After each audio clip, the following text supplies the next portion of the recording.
Good morning, and thank you for joining us for this important event today. I'm Ryan Anderson, and I have the privilege of serving as the president of the Ethics and Public Policy Center, and I'm delighted to welcome you to our Big Tech Symposium. Good morning, and thank you for joining us for this important event today. I'm Ryan Anderson, and I have the privilege of serving as the president.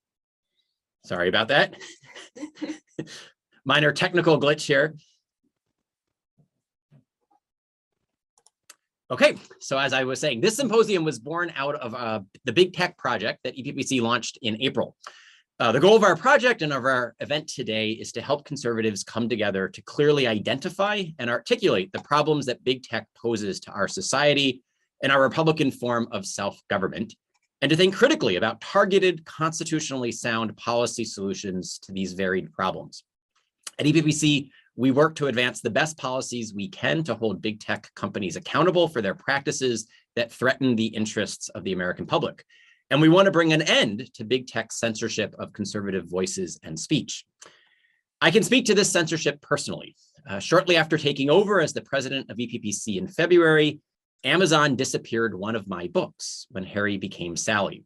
After selling my book on transgender issues for 3 years, Amazon decided it now violated their content policy, conveniently waiting until after President Trump and Attorney General Barr had left office, and Republicans no longer held the majority and committee power in the Senate. Amazon wouldn't tell me or my publisher what page of the book committed the offense, or, at least at first, what aspect of their content policy the book had violated. Eventually, they claimed that the book says something that it doesn't in fact say, and that this is what runs afoul of their content policy. Of course, the timing was, let's just say, suspicious. They disappeared the book the Sunday before the House of Representatives was set to vote on the so-called Equality Act, a piece of legislation that the book criticizes at length. The attempt to discredit me, however, has broader implications. With Amazon's market dominance, future authors and publishers will think twice before writing a book that might run afoul of the Amazon censors, especially if they won't be able to garner any media attention. And of course, it doesn't matter how rigorously and charitably we make our case, as it's not how we say it, but what we conclude that big tech objects to. Beyond censorship, the EPPC Big Tech project focuses on big tech companies' consolidation of market power and potential violations of antitrust law, the ways in which big tech products and services can harm America's children, and the illicit and potentially criminal content they host on their platforms. Just last Friday, there was a ruling from the Texas Supreme Court holding that Facebook can be held liable for sex trafficking recruitment that occurs on its platform. This is an encouraging step in the right direction on these issues, and we intend to hold big tech companies accountable and work to protect women and children from these harms. Now, there's a debate on the right about all of these issues. Are the problems as bad as I suggest? Are there any effective solutions? Can we trust the government to not just make things worse? Answering these questions and more is the point of today's event. As conservatives rightly fear big government, we can't allow that concern to lead us to turn a blind eye to big tech. After all, we regulate businesses all the time. Some are prudent and effective and necessary regulations, and some are not. We need not apply to big tech all of the features of an existing system of regulation that was designed for other contexts, whether it be non-discrimination law, antitrust and monopoly law, or the legal rules for common carriers and utilities. But policymakers need to take seriously the questions of what limits should be placed on the power of big tech. Absolutism about market freedoms is untenable. After all of our liberties have limits. And to take just one example, antitrust law is at the service of making markets work better. None of this is to suggest that crafting good, effective constitutional policy in this space is easy, nor is it to downplay the importance of economic freedom and property rights. It's just to say that while those freedoms are important, so too are other things. The common good is multifaceted, and there's no reason to believe that granting big tech unlimited liberties is how we best protect human flourishing and human dignity. We hope today's event will be an important step in our work building a diverse coalition committed to holding big tech companies accountable and developing policy solutions that realign Silicon Valley's incentives with the best interests of all Americans. To that end, we have brought together a truly tremendous lineup of scholars, experts, and members of Congress who are conducting research and drafting legislation on the issues surrounding big tech. First, we'll hear from 5 members of Congress who will describe the legislation that they've drafted and introduced, what problems they intend it to solve, and how their bill goes about addressing it. Then we'll hear from 3 panels of law professors and other policy experts to discuss the strengths and weaknesses of 3 general approaches to big tech reform: Section 230, Antitrust Law, and Common Carrier Law. All of the hard work in organizing today's symposium has been done by, and the credit for pulling it off so successfully goes to, Clare Morell, who heads up EPPC's Big Tech Project. Thank you, Clare. And thank you to all of our speakers for making the time to be with us today. Thank you also to 2 generous benefactors who have made the Big Tech Project a reality without receiving any big tech money. Without further ado, I want to introduce our first speakers, 5 lawmakers who will be discussing the legislation they have introduced to address the issues they see with big tech. First, we'll hear from Senator Josh Hawley of Missouri. Before being elected to the U.S. Senate in 2018, Senator Hawley previously served as Missouri's Attorney General. He has litigated at the Supreme Court of the United States, the federal courts of appeals, and in state court. Senator Hawley serves on the Senate Committee on the Judiciary and recently introduced the Trust Busting for the 21st Century Act, intended to address big tech's monopoly power. He also recently published the book, The Tyranny of Big Tech. Next, we'll hear from Senator Bill Hagerty of Tennessee. Prior to his election to the U.S. Senate in 2020, Senator Hagerty served as the U.S. Ambassador to Japan. A lifelong businessman, Senator Hagerty has served on many corporate boards, including NASDAQ and the New York Stock Exchange. Senator Hagerty serves on the Senate Banking, Housing, and Urban Affairs Committee, and recently introduced the 21st Century Speech Act that repeals Section 230 and regulates large internet platforms as common carriers. Third, we will hear from Congressman Ken Buck of Colorado's 4th Congressional District. Congressman Buck was first elected to Congress in 2014 and serves on the House Judiciary Committee and as ranking member of the House Judiciary Subcommittee on Antitrust, Commercial, and Administrative Law. Congressman Buck has recently co-sponsored 6 bills, all of which were advanced out of the House Judiciary Committee last week, intended to update antitrust laws in order to protect consumers and promote competition in the digital markets being dominated by big tech platforms. Most importantly, though, he's a fellow graduate of Princeton. Fourth, we will hear from Senator Marco Rubio of Florida. First elected to the Senate in 2010, Senator Rubio is a member of the Senate Committee on Small Business and Entrepreneurship, and he recently introduced the Discourse Act, intended to hold big tech responsible for complying with pre-existing obligations in Section 230, and to clarify ambiguous terms that allow big tech to engage in censorship. And then lastly, we'll hear from Senator Mike Lee of Utah.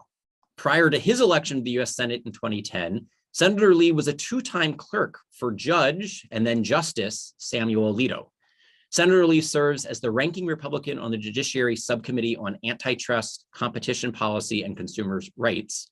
He has introduced the Promise Act, intended to hold big tech accountable for the promises it makes to consumers, especially in terms of its content moderation policies.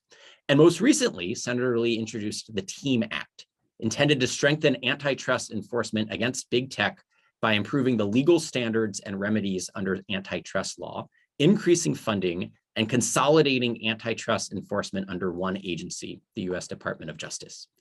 I thank the members of Congress for speaking to us today, and I turn it over to Senator Hawley. Hey, Josh Hawley here. Thank you so much to the Ethics and Public Policy Center for inviting me to take part in this conversation. I'm really glad you're having the conversation. I think it's really, really timely. When we think about the influence of these big technology companies on our economy, on our lives, and really on our democracy, this has been an issue that has been one I've worked on since I was Attorney General of the state of Missouri. And the more that I've gotten into it, the more work that I've done in this area, the more concerned I've become about the effects on our republic and about what it means for these giant oligarchic corporations. And that's really what they are. I mean, we should be honest here. These are the most powerful corporations in American history, probably ever, but certainly since the railroad barons of a century ago. And they are exercising, as those railroad companies tried to do, the big tech companies similarly are exercising an amount of political control and political influence that is dangerous to Republican government, lowercase r. It's really dangerous, and this is one of the reasons why conservatives and Republicans with an uppercase R were big trust busters a century ago. You think about it, the policy, the agenda of trust busting really was invented by Republicans. It was the populists actually who first really put it on the national agenda, but it was the Republican Party who picked it up and made it a central part of our platform over a century ago. We were at the time a pro-worker, pro-free market, and also pro-trust busting party. That's a pretty good combination. And I think there's a great historical analog, or that is a great historical analog for us that we ought to look to, an example that we ought to look to. And the reason that I want to suggest to you that we should be for trust busting in this new century is because it is market reinforcing. Trust busting is about allowing the free market to actually do what we want the free market to do, which is to support robust competition, which is to support actual control by individuals, by citizens over their lives, but yes, also over their government. And that's why I've come to believe over the years that we need a new trust-busting agenda for the 21st century. And so I want to just mention 3 proposals. I've introduced a lot of proposals on tech, but I want to put forward 3 for your consideration as you have your discussions. The first is, I think we need to take a hard look at unwinding and then banning what I call conglomerate mergers. What I'm thinking here is Amazon, for example. All the big tech companies do this, but take Amazon. It is the combining of multiple disparate businesses under one company, or one quote-unquote holding company. So Amazon, of course, has the dominant e-commerce platform in the world, but they also own a pretty much dominant share of the cloud with AWS, and they also own a grocery store chain, that's Whole Foods. They also have a trucking business. Now they want to buy MGM, and they have all manner of other subsidiary businesses that are nevertheless unrelated to each other as well. There's very little economic benefit, economists tell us, from these sort of conglomerate mergers, but they're also dangerous for competition, because what you can do is you can cross-subsidize from one business to another in order to undercut competitors, get a corner on the market, and then get a monopoly in multiple markets at the same time. And of course, the political influence of these companies only grows as their market power grows. So I think that we need to pass new legislation that will prohibit these kind of conglomerate mergers by these tech companies where they're combining multiple different unrelated lines of business under the control of one company. And so I suggest that to you as something whose time has come, and that I think would make a real difference immediately in terms of stimulating competition and putting control back into the hands of American citizens and American consumers. The second proposal I would put forward for your competition is a limit on mergers and acquisitions for any company, regardless of whether they're in the tech sector or not, if they're of sufficient size. And I'm thinking companies that have a market cap of over 100 billion. If you are that size, then you don't need to be any bigger. And I think that we've got to get serious about the effect of consolidation. We're seeing mass consolidation in our economy across multiple industries. And globalization is driving a lot of this, but American law is permitting it. We're seeing mass consolidation. There's lots of economic data to suggest that this kind of consolidation creates monopsony power in the labor market. It helps keep down, hold flat wages for working class individuals. Of course, it's also bad for competition when you see increasing concentrations of market power. And so for these mega corporations, I think it's time that whether the tech sector or outside the tech sector, that we straight up limited their ability to get bigger and to acquire additional companies or lines of business. So proposal number 1 is to actually break up the different lines of business that the tech giants, Amazon, Google, Apple, Facebook, have consolidated under one roof. And the second proposal is to limit going forward in every sector, to limit truly mega corporations, mega multinationals from acquiring new lines of business and consolidating those. The third and final thing I would put forward for your consideration is Section 230, the famous, now infamous Section 230. I hope that you understand that Section 230 as it currently exists is not the Section 230 Congress wrote back in the 1990s, back in 1996. The courts have substantially rewritten Section 230. I talk about this in my book, The Tyranny of Big Tech, And if you don't trust me, and you want even a shorter precedent, go to Justice Thomas. Justice Thomas has a great opinion in the Malwarebytes case where you can see him lay out some of this history, the history of the redrafting of Section 230 by the courts, often with the cooperation of the big tech companies, sometimes at the behest of the big tech companies. And you can see that evolution there, how Section 230 went from being supposed to be a competition protecting measure that would allow Congress to say we need to take down content that is obscene, we need to take down content that is pornographic in some cases. That's the original purpose of the Communications Decency Act, and yet allow these companies to not be liable when they do so. That was the initial idea. Now it's become something quite different. It's become a broad immunity shield for these dominant corporations, and you can see how the courts have rewritten it to get there. My view is we need to allow individuals to sue these corporations when the dominant social media platforms, when they do not follow their own terms of service. It's really a simple idea. The terms of service you and I all agree to open a Facebook account, to have Gmail, you've got to click, I agree to the terms of service. But guess what? They're not enforceable. If Google or Facebook violates those, what can you do? Nothing. That's because of Section 230. I think we ought to make those terms of service enforceable by allowing people to go to court. What good would that do? Well, it's really a matter of countering the censorship and the control over speech, the control over communication that these companies have.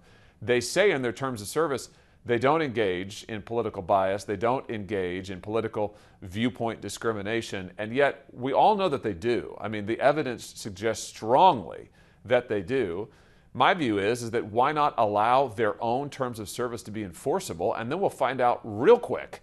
And those companies will have a massive incentive to actually follow what they say they're going to follow, to actually do what they say they're going to do. And by the way, this doesn't prevent alternatives, conservative-based alternatives, from coming into being, from being founded and competing for market share. So I think this would actually increase the amount of speech on the internet. It would increase competition in the social media realm by holding these companies accountable and making them apply or play rather by the same rules as every other media platform. And if you really wanted to, you could limit that ability to sue. You could say that smaller new startups would enjoy a brief period of immunity from suit, but the mega corporations, the dominant platforms, would not. If you're really concerned about encouraging new innovation, new competitors, and I think that ought to be one of our main goals. So there are three ideas for your consideration as to how we might tackle big tech's influence. I think the bottom line is this.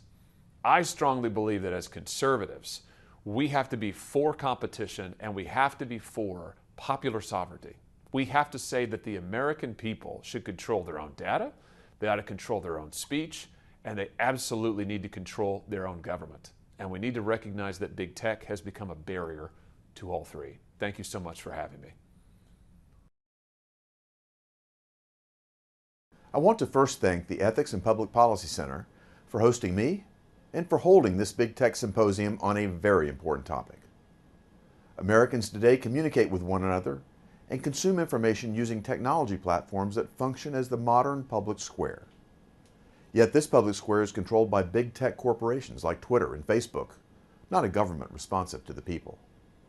Increasingly, big tech is exercising this authority in a way that is inconsistent with the foundational principles reflected in the First Amendment to our Constitution: free speech, freedom of belief, and the open exchange of ideas.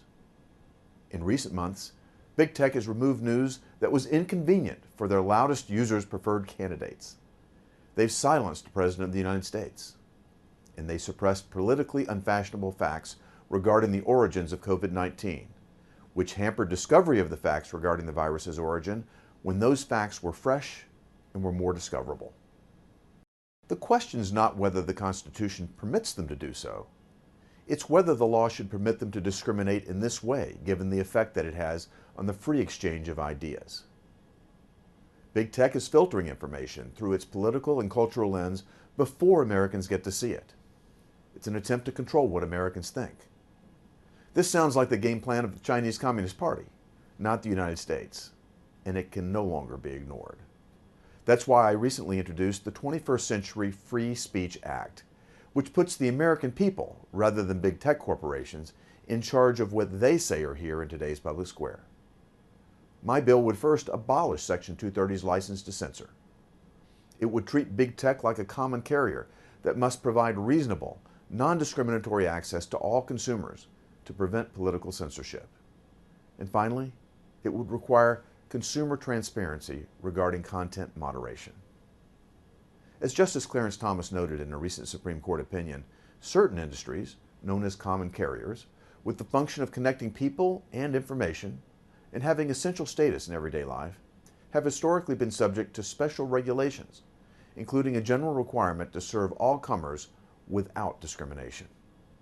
Over the years, these industries have included telegraphs and telephones. Access to a telephone line doesn't depend on what political views you express through it. The same logic should apply today to big tech platforms, defined in my legislation as platforms with more than 100 million worldwide active monthly users. These are today's common carriers. The 21st Century Free Speech Act would also require big tech to publicly disclose its content management and moderation practices to users to ensure basic consumer transparency. So that these common carrier and consumer transparency requirements are enforceable, my legislation would allow consumers and states' attorneys general to address violations via civil action. Finally, this legislation would abolish Section 230 in favor of a liability protection framework that matches that section's original intent.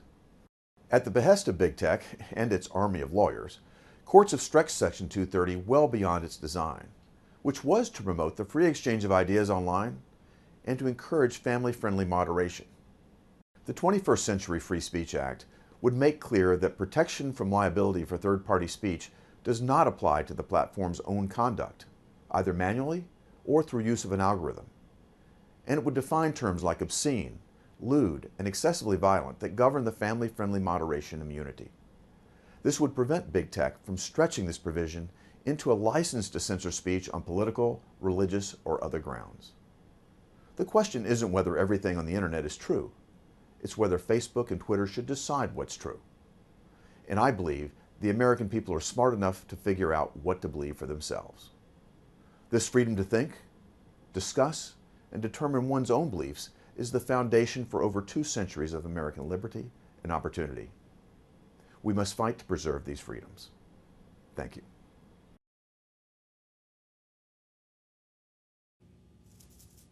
For too long, big tech has been taking a baseball bat to the free market, crushing competitors, buying up innovators, and building an increasingly unassailable position atop the digital economy. Amazon, Apple, Facebook, and Google began as American success stories, highlighting the benefits of free market capitalism and the American economic system. However, once they achieved sustained success, big tech decided to flip the script. The innovation and dynamism that allowed these companies to prosper became an enemy to be bought or killed. Decades of congressional lethargy and judicial misinterpretation enabled these digital kings to transform from exciting startups to hulking behemoths that swallow up every startup in their path. Congress has failed to update antitrust laws to deal with the robber barons of our era, and as a result, courts have slipped further and further from the original intent of laws passed during the trust-busting days of Teddy Roosevelt. I've worked with my congressional colleagues on both sides of the aisle to introduce 6 bills that will update our antitrust laws and deal with the most harmful anti-competitive behavior we witnessed from big tech during our 18-month-long bipartisan investigation. This narrowly tailored approach empowers consumers, protects small business, and restores competition. This legislation, the State Antitrust Enforcement Venue Act, will allow state attorneys general to pursue antitrust cases in the venue where they filed. Big tech has a history of attempting to relocate cases to more favorable jurisdictions, and this bill puts an end to that practice. The Merger Filing Fee Modernization Act will improve funding for the FTC and the DOJ without imposing additional costs on taxpayers by increasing the filing fees for large mergers for the first time since 2001. Apple, Amazon, Facebook, and Google have all engaged extensively in the M&A market to eliminate potential competitors. Similar bipartisan legislation passed out of the Senate Judiciary Committee with support from members like Josh Hawley, Ted Cruz, and Marsha Blackburn on May 13, 2021. The Access Act is focused on empowering consumers and reinforcing private property rights. Users, not big tech, should control the data they generate, as well as be able to use and move their data as they see fit. Data portability and interoperability address this problem by allowing users to control their data and requiring platforms to speak to each other so that this data can be easily transferred when a consumer decides he or she wants to. In addition to benefiting consumers, this legislation eliminates data as a barrier to entry in digital markets and allows smaller platforms like DuckDuckGo and Parler to compete against big tech. The Platform Competition and Opportunity Act addresses the overly burdensome evidentiary standard currently faced by antitrust enforcers. Between 2000 and 2019, the dominant platforms collectively engaged in several hundred mergers and acquisitions, but antitrust enforcers did not block a single transaction. Among the most egregious examples of inaction, Facebook acquired two large competitors, WhatsApp and Instagram, just 2 years apart, cementing its already dominant position in social networking and related digital advertising markets. By establishing a rebuttable presumption against mergers and acquisitions of potential competitors by big tech, this legislation ends their kill or buy approach to competitors. The American Innovation and Choice Online Act prohibits dominant platforms from acting as gatekeepers and favoring their own products or services in downstream markets or economically discriminating against firms to pick winners and losers online. Big tech has engaged in extensive self-preferencing, whether it's Google favoring YouTube videos in its search results or Amazon discriminating against Parler based on political disagreements. Conservatives have seen the end result of this discrimination firsthand, and this legislation prevents it from continuing on an economic or political basis in the future.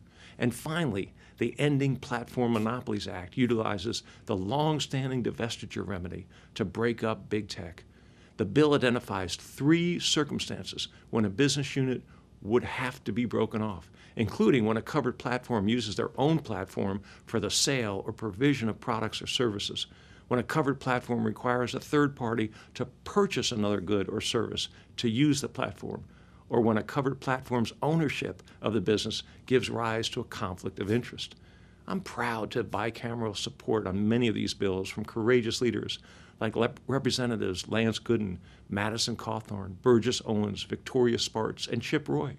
Conservatives are working through a paradigm shift in antitrust law, and I urge all of you to examine these bills in the context of big tech's anti-competitive practices. We can't eliminate monopoly power through Section 230 alone. The legislation my colleagues and I have proposed is necessary, targeted, and will finally hold big tech accountable. Thank you.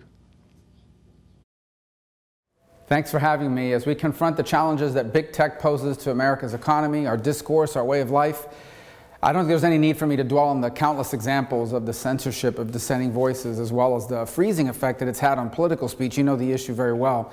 So today I want to talk solutions. How do we solve this? Specifically, I want to talk about my plan to reform Section 230 of the Communications Decency Act. When it was first conceived, Section 230 was designed to enable internet companies to host third-party content and to engage in targeted moderation of the worst content without being treated as publishers, which are generally held accountable for that content. But since the bill's passage 25 years ago, the once scrappy internet companies that benefited from Section 230 protections, now they're monopolistic Goliaths. Today, Section 230 gives these companies immunity from nearly all liability, a benefit no other industry enjoys. And their mission has changed as well. They're no longer the neutral bulletin boards of the past. Today, these tech giants employ complex algorithms and teams of moderators to manipulate America's new public square to their worldview. It's clear that companies like Twitter and Facebook play the role of publisher, speaker, political activist, and I think they need to be treated as such. We can no longer accept a legal framework in which openly biased gatekeepers of the public square are now immune to any legal consequences. So that's why I introduced legislation meant to end these exemptions that incentivize corporations to act against the common good and free speech. It's called the Discourse Act, and it would modernize and limit the immunity granted by Section 230 to tech firms that comply with existing obligations to inform users of screening options and parental controls. Currently, companies routinely ignore these modest requirements while taking full advantage of the protections.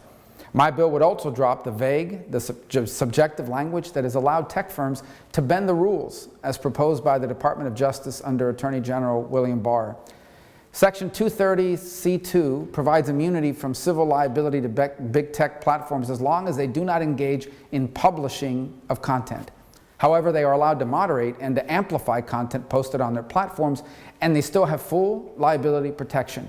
One justification for moderation, or as we've seen recently, censoring certain speech, is if the content is, quote, otherwise objectionable, unquote. Well, my bill would replace that vague language with concrete categories, including promoting terrorism and unlawful content. My legislation also includes a religious liberty clause stating explicitly that Section 230 doesn't extend liability protection to decisions that restrict content because of its religious nature. And more importantly, my bill would broaden the scope of practices that make a company liable for the content on their platform. My bill would remove protections for firms that engage in the following three manipulative practices. First, engaging in algorithmic amplification to target users who have not requested or searched for the content. Second, engaging in moderation activity that promotes or censors a discernible viewpoint, like demonetizing a YouTube channel because of its political lean. And finally, it would make providers responsible for information creation and development, including when they solicit, comment on, fund, contribute to, and modify information provided by another person. We've all seen the bizarre editorializing on the Twitter sidebar as the company seeks to demonize viral stories about conservatives. If a company establishes a pattern of these behaviors, it would become liable for all of the content on the site. The bottom line is that when a major tech firm engages in systematically biased content moderation or algorithm amplification, it's no longer acting as an impartial host of its content. By pressing its thumb on the scale, it clearly has a hand in developing the content. And my Discourse Act would ensure that our laws finally reflect that common sense distinction. Americans, they should be able to make informed choices for themselves and for their families. For that reason, my Discourse Act would force providers to issue public disclosures related to content moderation, promotion, and curation. Look, this is a dangerous moment for America, at which big tech has assumed what are essentially authoritarian governmental powers, the power to decide what views you're allowed to see, what you're allowed to post, and with whom you're allowed to share it with. And policymakers made it possible by giving these big tech companies near complete immunity from civil liability. Think about it, a group of unelected, anonymous, and unaccountable people.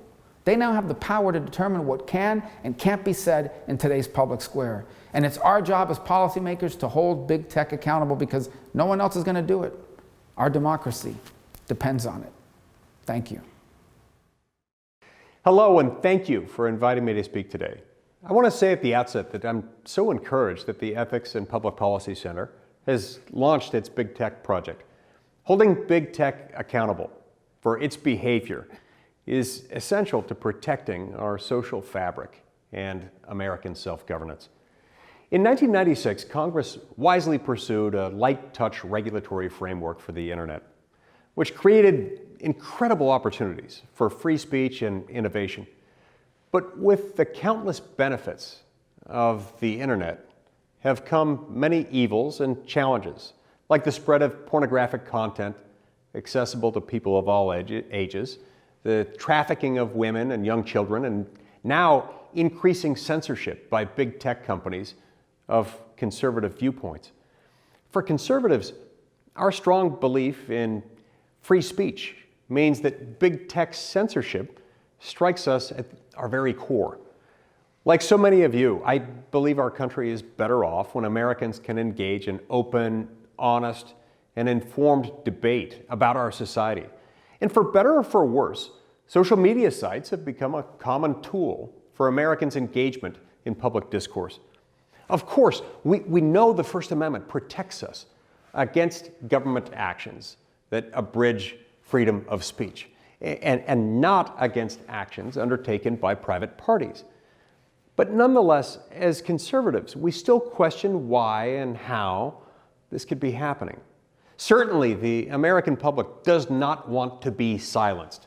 So why hasn't the market corrected?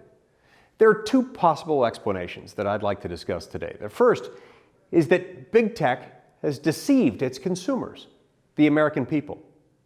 How often do we hear tech CEOs defiantly claiming that they allow free expression and that they don't censor political viewpoints? Jack Dorsey from Twitter testified to Congress that Twitter doesn't, quote, consider political viewpoints, perspectives, or party affiliation in any of our policies or enforcement decisions, period. Close quote. Such a statement is laughable on its face, and yet he says this to his own consumers and then continues to police his own platform trolling for any conservative who would dare to challenge or question a liberal position. To address this very problem, I've proposed the Promoting Responsibility over Moderation in the Social Media Environment, or PROMISE Act, which is designed to hold tech companies accountable to the promises that they make. Essentially, under my bill, social media platforms would be required to implement and disclose the details of their content moderation policy to their consumers. Then, if these tech CEOs say anything to the public or take actions that deviate from the company's written content moderation policies, they would have committed a deceptive trade practice, actionable under Section 5 of the Federal Trade Commission Act. The second problem we face in the realm of antitrust law and policy is also worth considering here. The magnitude of the threat from big tech is directly tied to the magnitude of the firm's market power. Google, Facebook, Amazon, Apple, and others are able to get away with their blatant censorship and discrimination because there's little or no risk that we'll abandon their platforms for competing alternatives. And that's because there simply aren't any. When new platforms try to compete, they're either acquired or silenced. Companies with market power buying up their competitors and squashing competition is exactly what our antitrust laws were meant to prevent. So what went wrong? When it comes to big tech, I think a lot of the blame falls on antitrust enforcement leaders during the Obama administration. But that's not to say that there's no room for improvement in our antitrust laws themselves. And to that end, I just recently introduced the Tougher Enforcement Against Monopolists Act, or TEAM Act, along with Senator Chuck Grassley from Iowa. The TEAM Act would strengthen antitrust enforcement by consolidating enforcement at just one agency, the Department of Justice, and end duplicative efforts at the Federal Trade Commission, the other agency that has a much worse track record. The TEAM Act would also roughly double funding for antitrust enforcement and make a series of improvements to the legal standards and available remedies under the antitrust laws. For example, the TEAM Act includes a provision requiring courts to find that conduct or a merger is anti-competitive where there is direct evidence of a clear intent to harm or prevent competition. When Mark Zuckerberg writes in an email that Facebook needs to buy Instagram because Instagram is going to threaten Facebook's core business, there's no reason to bring in economists to try to explain what would really happen. When a monopolist says that he wants to harm competition, we should take him at his word and prevent it from happening. The TEAM Act also codifies the consumer welfare standard to ensure that the antitrust laws will not be politicized to pursue woke social policy, but will instead continue to focus on the economic effects on actual consumers. In addition, the bill narrows the types of evidence that antitrust defendants can rely upon to justify potentially anti-competitive conduct, requiring that any benefit or efficiency be tied to the market and conduct at issue, be quantifiable, have a high likelihood of being achieved, and actually benefit consumers and not just the company's bottom line. Finally, the TEAM Act allows the government to recover treble damages on behalf of consumers, imposes hefty civil fines for knowing violations of the antitrust laws, and prohibits awarding federal contracts to companies that violate the antitrust laws. There are many more provisions in this bill, all of which I believe serve to strengthen and improve antitrust enforcement, to give us the best possible chance of avoiding the mistakes of the past that allowed big tech to amass so much market power through anti-competitive conduct and serial acquisitions.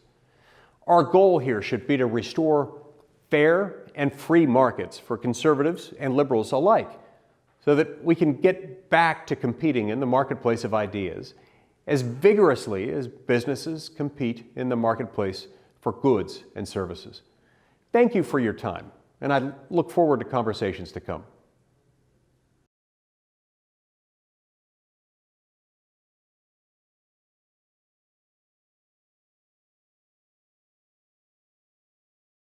Well, thank you to our members of Congress for those remarks that you shared with us this morning. If you are just joining us, my name is Clare Morell. I head up the Big Tech Project at EPPC, and we are going to get started with our first panel today, discussing what to do about Section 230. And I will introduce our 4 distinguished panelists who are joining us live via Zoom this morning. So thank you all for tuning in, and thank you to our panelists for sharing their time and expertise with us this morning. So without further ado, let me go ahead and introduce our first panelist, who is Matthew Feeney, the director of the Cato Institute's Project on Emerging Technologies, where he works on issues concerning the intersection of new technologies and civil liberties. Before joining Cato, Mr. Feeney worked at Reason Magazine as assistant editor of Reason.com. He's also worked at the American Conservative, the Liberal Democrats, and the Institute of Economic Affairs. His writing has appeared in the New York Times, the Washington Post, HuffPost, The Hill, the San Francisco Chronicle, the Washington Examiner, and others. Mr. Feeney received both his BA and MA in philosophy from the University of Reading. Our second panelist is Josh Hammer.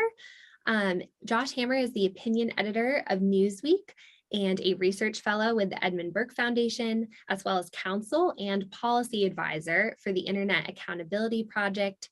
He's also a syndicated columnist through Creators and a contributing writer for American Compass. Mr. Hammer is a frequent pundit and essayist on political, legal, and cultural issues, and is a constitutional attorney by training.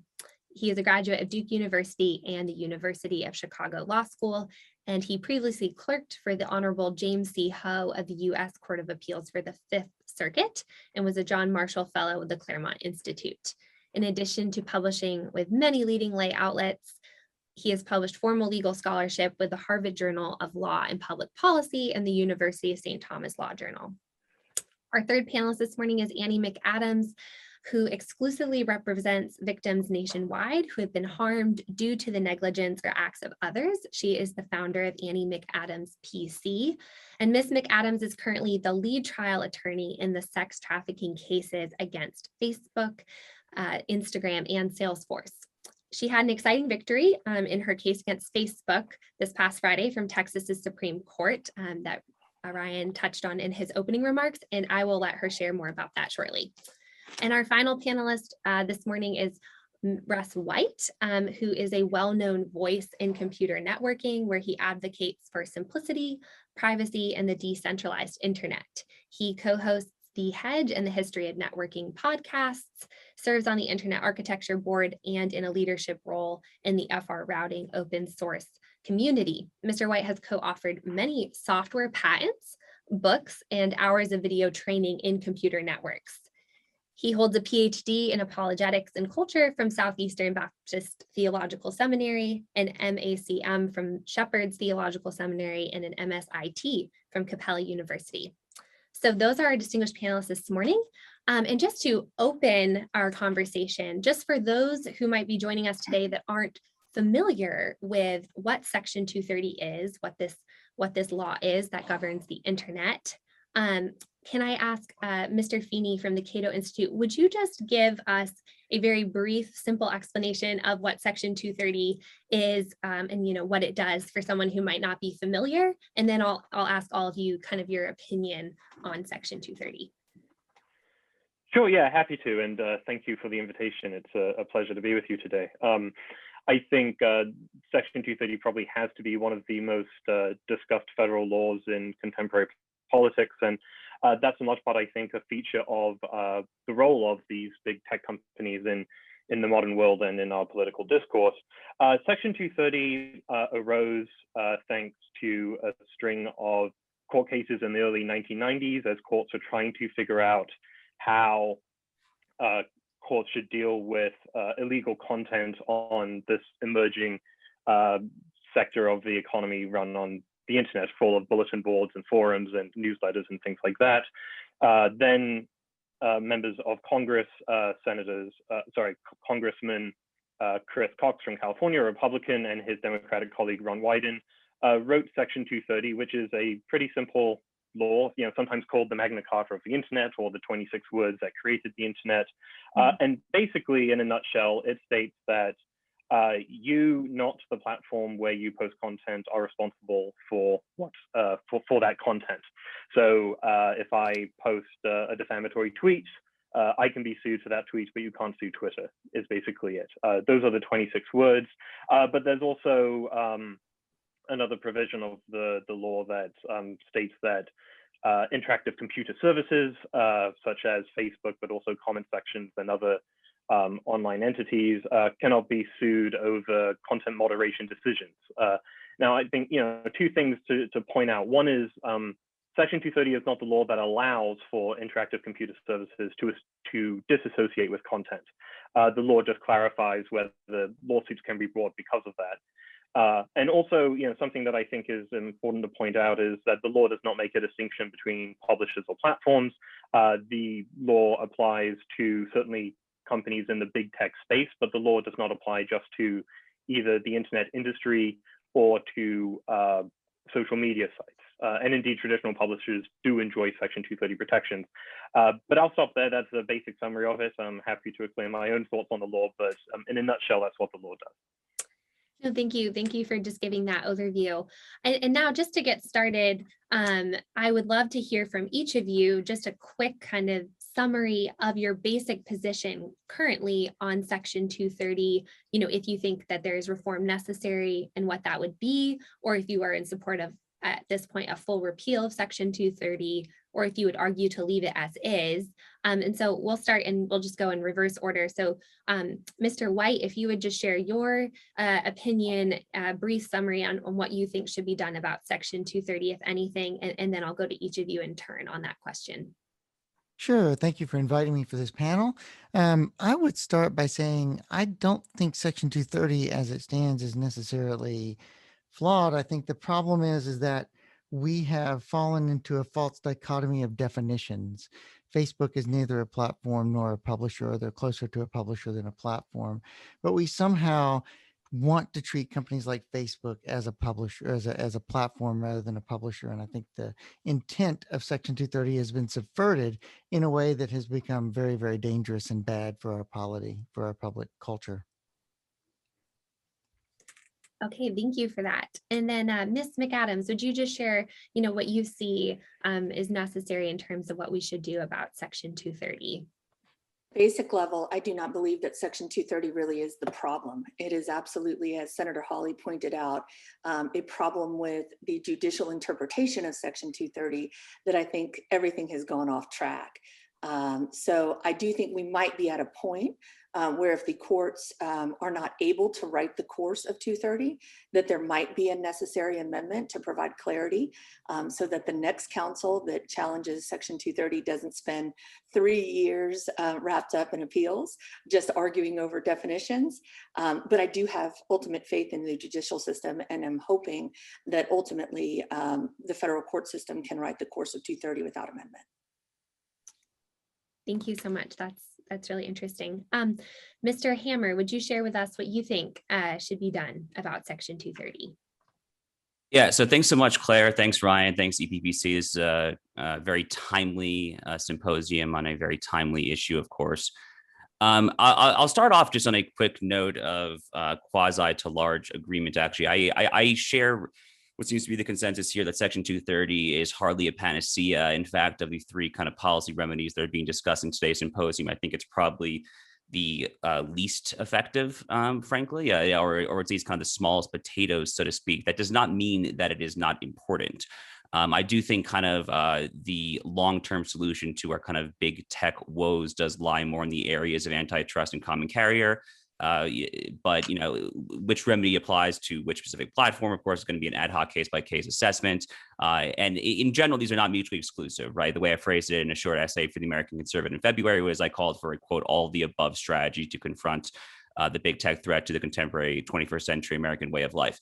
Having said that, I think I do depart from my panelists in thinking that Section 230 is flawed and is in need of reform for at least two reasons. One is, during his introductory remarks, Senator Hawley mentioned Justice Thomas's writing in the malware case. To a slightly lesser extent, he kind of followed up on that in his April concurrence in the Biden versus Knight First Amendment case, which had more to do with common carrier, but there was some language there on 230. And Justice Thomas is kind of echoing something similar that Professor Phil Hamburger of Columbia Law School, who I know is joining a later panel today, he had a fabulous Wall Street Journal essay in January entitled "The Constitution Can Crack Section 230," kind of explaining just how this has been judicially misinterpreted. So I would strongly encourage those of you who are interested enough to tune into this symposium to check out what Justice Thomas and, for that matter, Professor Hamburger have both written on just the strict judicial interpretation side of this. But holding aside the judicial interpretation side, and because I think the people here are more interested probably in kind of policy than in law, I do think that Section 230 is in need of statutory reform. What's interesting is if you go back to Section 230, of course, this was passed as part of the 1996 Communications Decency Act. The internet was in a fundamentally different place, right? There were 25 to 30 million Americans at that time who had dial-up internet service. At that time, Silicon Valley was kind of this great wellspring. It was both geographically on the West Coast, was kind of proverbially speaking, the wild, wild West. It was kind of a bipartisan thing to kind of woo Silicon Valley technologists to try to innovate. And what's interesting is if you go back and look at the de facto preamble language that Congress put in subsection A of the statute, they put their findings in there. And kind of aside, totally unrelated to big tech, some work that I'm doing in the realm of jurisprudence, I'm trying to emphasize the preamble of statutes, constitutions, things of that nature. But Sir William Blackstone, the great common lawyer, would have referred to this as ratio legis. In Latin, that means the reason of the law.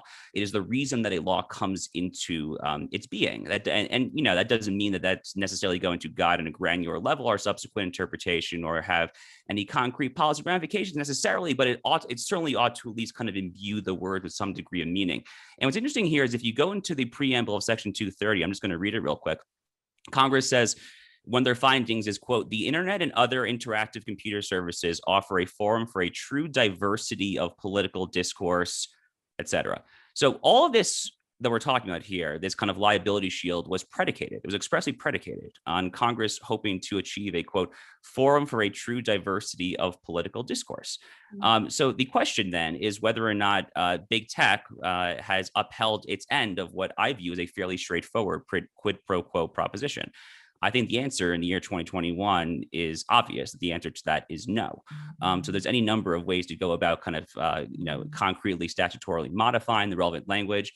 Senator Marco Rubio, his very recent bill that came out just last week called the Discourse Act, I think is an excellent place to start, frankly. He would go in there in the so-called Good Samaritan provision of a statutory subsection C2A. He would replace the very vague, quote, otherwise objectionable language. That's the hook of the Good Samaritan provision that kind of allows these big tech oligarchs to censor content effectively without any accountability whatsoever. Senator Rubio would go in there and he would replace the otherwise objectionable language with things such as, quote, promoting terrorism, unlawful, self-harm, just kind of more concrete language in there.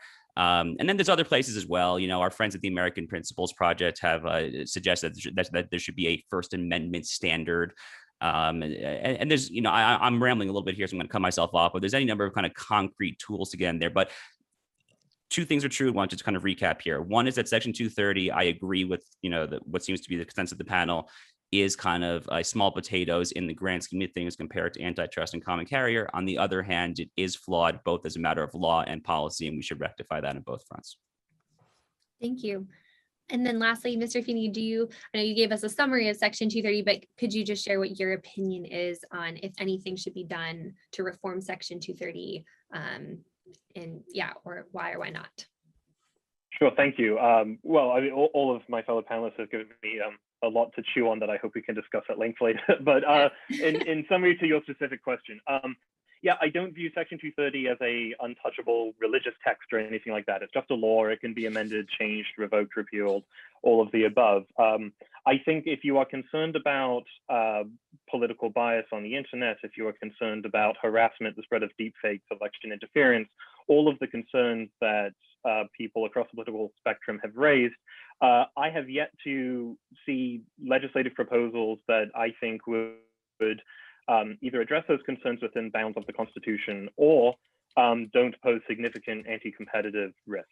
I think in this discussion, we have to keep in mind that the internet is a lot larger than social media companies based in California. And these companies have pretty significant political power. And what we should expect is some degree of regulatory capture. These companies will oppose Section 230 reform or amendment until they view such reform as inevitable. And the problem I foresee is that these powerful market incumbents entrench themselves in the market as these proposals emerge. It shouldn't be a surprise, I think, to anyone that last year, Mark Zuckerberg came out publicly during a congressional hearing saying that Facebook now supports Section 230 reform. And I'm sure many people have seen Facebook's ads recently talking about how the internet law hasn't been updated recently. So yeah, I'll hold off on specifics on the actual lines of law, but that's my basic position, but happy to get into details later in the panel.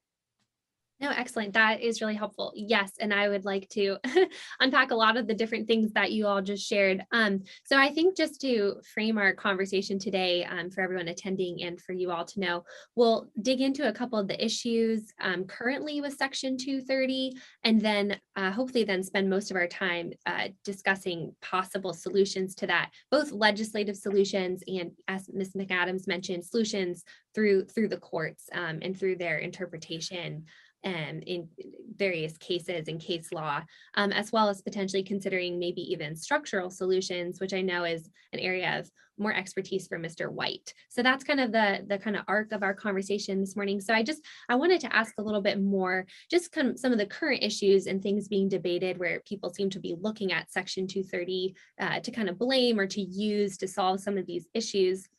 You know, I think both sides seem to invoke the First Amendment a lot. And Mr. Feeney, you mentioned, you know, that Section 230 is not the law that empowers these companies to take down content. It's a liability shield. And so could you, Mr. Feeney, we'll start with you. Could you explain a little bit about just that distinction of, you know, what exactly does Section 230 you know, do, and as it relates to the First Amendment, like perhaps you could just disentangle a little bit for us just how the First Amendment relates to Section 230 and what effects, if any, you know, Section 230 as it's currently operating, you know, might have in terms of the First Amendment being invoked by some saying no, private companies have a right to free speech, and other people saying the censorship of these platforms is inhibiting their First Amendment rights to free speech. So it's a big question. I'd love for all of you to kind of weigh in on your thoughts on the First Amendment issues around Section 230. But Mr. Feeney, you had mentioned that, so I wanted to see if you could explain that further. Yeah, thank you. I think we're fortunate to be in a country with what I would argue is the most permissive free speech protections in the world. And, you know, the United States is fortunate, I think, to have a wide range of legal speech. There are no hate speech laws. A lot of speech that would be illegal in many other liberal democracies is legal here. And I think that's great. And the First Amendment is a prohibition on government action, that the government cannot mandate certain speech or, you know, engage in censorship. You know, exceptions apply, of course, but the basic point here, though, is that private companies such as Facebook and Twitter, although they are legally allowed to host a lot of speech, they understandably choose not to because it's not consistent with their values or the kind of business they're trying to grow. So, for example, you know, videos of animals being crushed to death or videos of beheadings, proclamations of, of racism. All these sort of things are legal speech under the First Amendment, but it's understandable why a private company might choose to disassociate from that kind of content. And I think you asked an excellent question, which is, well, what does the First Amendment have to do with Section 230? And I think this gets to a misunderstanding many people have, which is that the First Amendment isn't an entitlement to a platform, right? That the speech you might want to put out into the public, whether it's online or in a pamphlet, or if you want to yell it in a public park, that speech isn't entitled to a platform, whether it's Facebook, Twitter, or any other. And Facebook and Twitter have the right to disassociate with legal speech. Now, I hope that I have time to stay on after this panel to hear the conversation about common carriage, of course, something I've written about before. There are ways in which private companies can be compelled to treat all speech equally. I don't think common carriage regulation makes sense in social media. But the important thing to remember is that the First Amendment is a restraint on government, and these companies are not private actors. PragerU tried to make the argument in a case against YouTube, arguing that YouTube was the modern day equivalent of a company town. I think that courts correctly rejected that argument. So yes, I think it's important in this conversation to remember that the First Amendment's a restraint on government, and that there's a lot of legal speech that private companies may understandably wish to disassociate from. Mm-hmm. And just to jump in, so why then, what do you all think? Why then, why is 230 necessary as a liability protection? Like, why don't we just kind of rely on the First Amendment and the other kind of case law that's developed around the First Amendment? I guess I'm thinking of the traditional kind of publisher liability cases, or things where they go to court to kind of argue their First Amendment. Why then leave Section 230 in place? Why not just get rid of it and rely on the First Amendment? Do you want? I'm happy to. Anyone can answer. I don't want to monologue. Someone else can jump in. I'm happy to answer, but I feel like I gave the last. So I think the main reason is because when these platforms first came about, there was not a clear distinction between a platform and a publisher in the traditional sense. I would argue that did exist in American law, but it wasn't codified very well.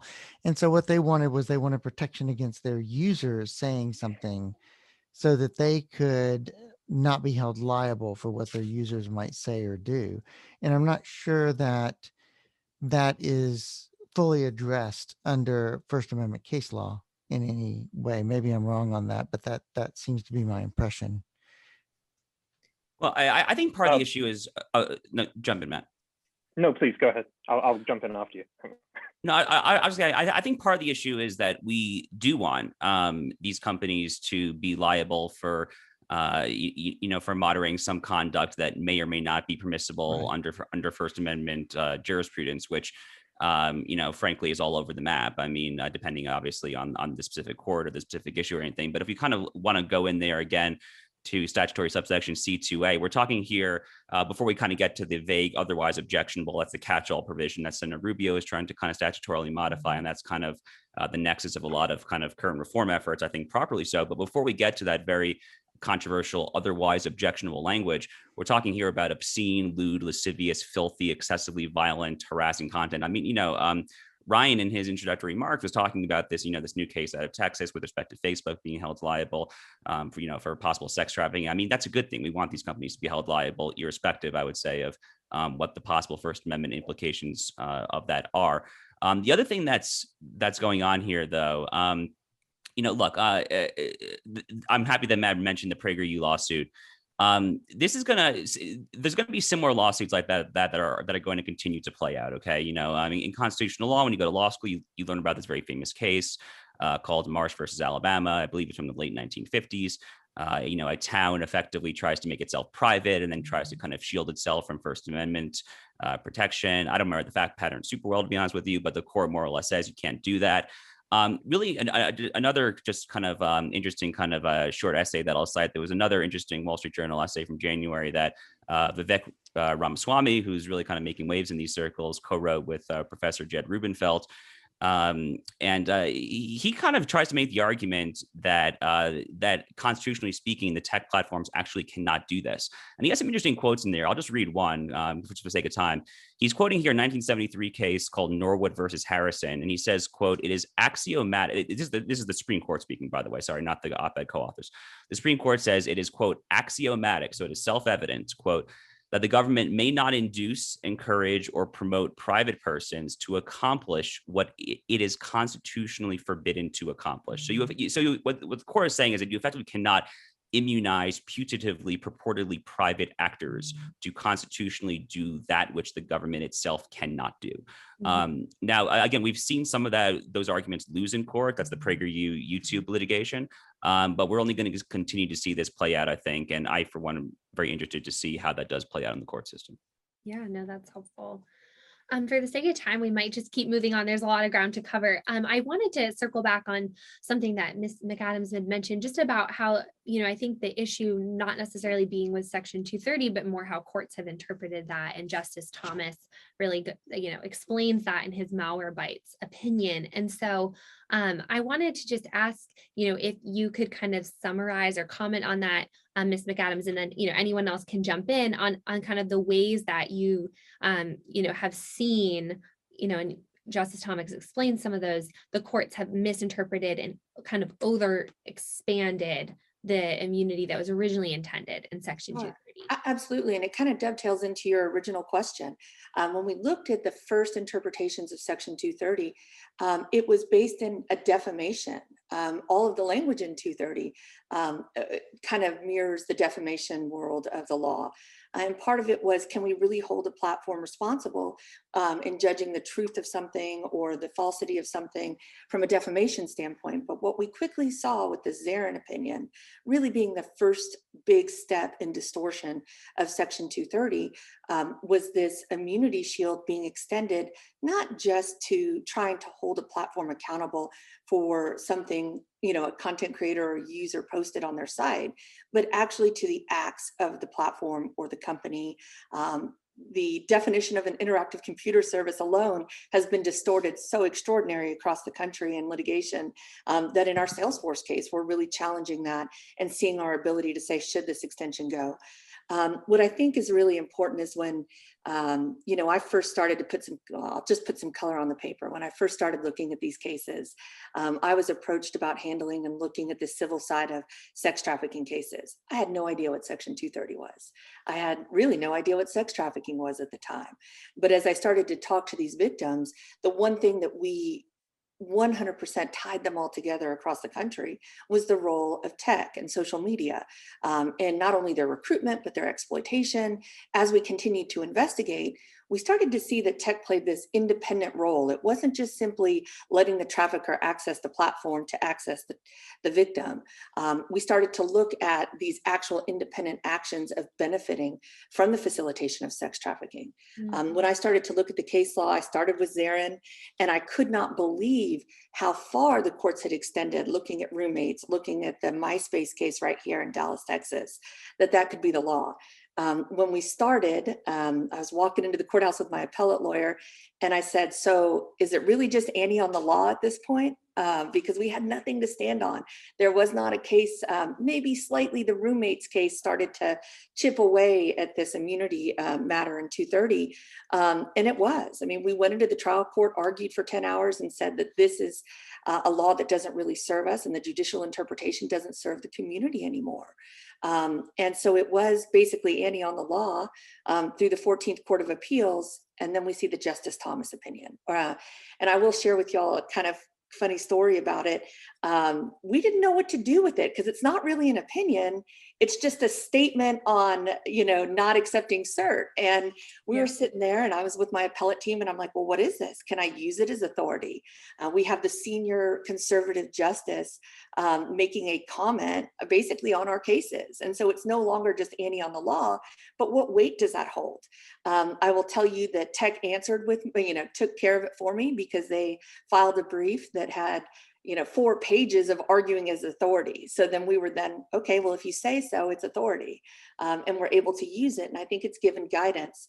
But as you see in the Texas Supreme Court opinion, if you've had a chance to read it, is the court very eloquently and very rightfully said, wait a minute, we, Texas, are allowed to regulate this public health crisis through our own laws, through Chapter 98 that controls sex trafficking facilitation in Texas. But the federal courts need to fix this problem because there is an overwhelming sense of authority that Texas Supreme Court cannot overturn. And they have put Facebook in a very precarious situation because you have Justice Thomas saying, hey, we think there needs to be some reform. You have a win for my team here in Texas. And so the question becomes, is Facebook going to appeal it? Is Facebook going to give the US Supreme Court the opportunity to write this course? I disagree that negligence and so forth should be dismissed. I do think that the US Supreme Court should have a shot at it. I can tell you that my team is avoiding me because I'm saying I want to appeal the win. I want to give the US Supreme Court. But I'm hoping Facebook makes that decision for me and appeals it so we get the opportunity to do so. No, that's really helpful. And that was actually going to be my next question is what kind of case do you think it would take for the Supreme Court to want to take this on in terms of correcting how Section 230 has been interpreted. So we'll have to follow along. I wanted to just circle back a little, still related to what we were just discussing with court's interpretation, on the kind of issues being kind of thrown around about distinguishing between like platforms and publishers. Justice Thomas explains that the Zarin case eliminated the kind of distributor liabilities that he said were intended to not be protected by Section 230, that Section 230 was only supposed to protect for publisher liability, but that it has expanded it to also, give immunity from distributor liability. And he also explains how platforms also now get protection for some traditional publisher functions like editing or removing content, adding commentary, things like that. And so, anyone can jump in. Is it important to distinguish between platforms and publishers? Mr. White, I know in what he's written has said that they're actually this third thing. They're not a platform or a publisher. We need to treat them as something different. And so I'd love to hear your thoughts on that too, Mr. White. So yeah, just wanted to open it up to that question in terms of, is this important to distinguish? What are big tech companies? Are they platforms? Are they publishers? Should they be something else? And how does that then affect how 230 would apply? Yeah, so from my perspective, part of the problem we have here in this realm is that we want to say that a publisher is someone who creates content, and we want to say that a platform is somebody who just carries content. And this kind of falls within the traditional, I have a printing press, I have a company that just prints books, and they print whatever, and they're allowed to do some editorial filtering or whatever. The problem with big tech is when you get 1 million, 2 million, 10 million people, 50 million people writing a book's worth of content every day, you get into the million monkeys with typewriters, and they're typing whatever they're typing, and the filter becomes the publishing. And we don't have anything in law that allows us to think about that situation where you have so much content being thrown out there that it's the filter that makes the difference, and the amplification through the filter that makes the difference. We have a very bifurcated view. It's a platform or it's a publisher. And so I think this is part of where the problem falls in this whole situation. So maybe that's helpful. Yeah. Does anyone else? I think I was just going to mention that the part of the reason we have Section 230 to begin with is that the traditional treatment of publishers didn't seem to be working. There was this, the moderator's dilemma that emerged in the 1990s was, these court cases that seemed to say, well, look, you can either not engage in content moderation and you'll be treated like a traditional public library or a news vendor, or following from Prodigy, if you engage in some kind of content moderation, then you could be considered the publisher of third-party content. And I think it's understandable that Cox and Wyden, when they read about the Prodigy case, saw that this was very problematic for the emerging tech industry. Because as I mentioned earlier, we shouldn't think of Section 230 as a law about social media or even the tech industry. It's about interactive computer services. And traditional publishers, like say the Wall Street Journal, it is like it uses the printing presses that Russ alluded to earlier. They print a a paper made of dead trees, and they distribute it around the country. But it also runs a website that has a comment section, and that comment section is a interactive computer service covered by Section 230. Now, some people might say this is conceptually confused and that doesn't make sense. But as I said at the beginning with my remarks, is I'm not sure I've seen an alternative that would be better, because we're in a world where thousands of websites with hundreds and hundreds of industries rely on third-party content and interactive computer services. It's not just a social media problem per se. Yeah. So I think part of the problem is that big tech clearly wanted to be treated as a platform and not as a publisher, right? But again, to kind of go back to my earlier remarks, that was more or less, from my perspective, like expressly predicated on this de facto quid pro quo that Congress. It's not even de facto; it actually expressly says it in the statute, where this is all predicated upon big tech, ultimately agreeing, as this then very nascent industry, again back in kind of the halcyon days in 1996. As it were to develop, that it would continue to host a quote true diversity of political views, increasingly, not just anecdotally, but some people have begun to compile like real hard data on this. It seems clear that is just less and less the case. Now, I mean, I agree that maybe we are in kind of a brave new world of sorts, where kind of this hard dichotomy between publisher and platform maybe perhaps doesn't make sense. Maybe there is some sort of third category that we kind of need to statutorily codify, and we'll have to work its way through the courts from an interpretation perspective. But certainly it seems to me that they are getting much closer to the realm of publisher than platform. I think it's very difficult, obviously, to look at things, like the Facebook oversight board, the 2-year ban of President Trump, things of that nature, and not come to that conclusion.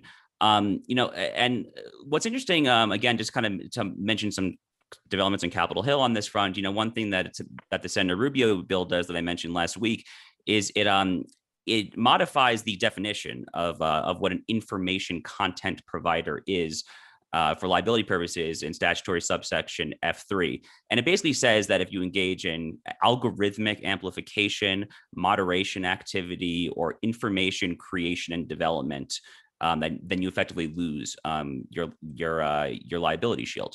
That's just one possible way to look at this. There's kind of a firmer grounding in the First Amendment.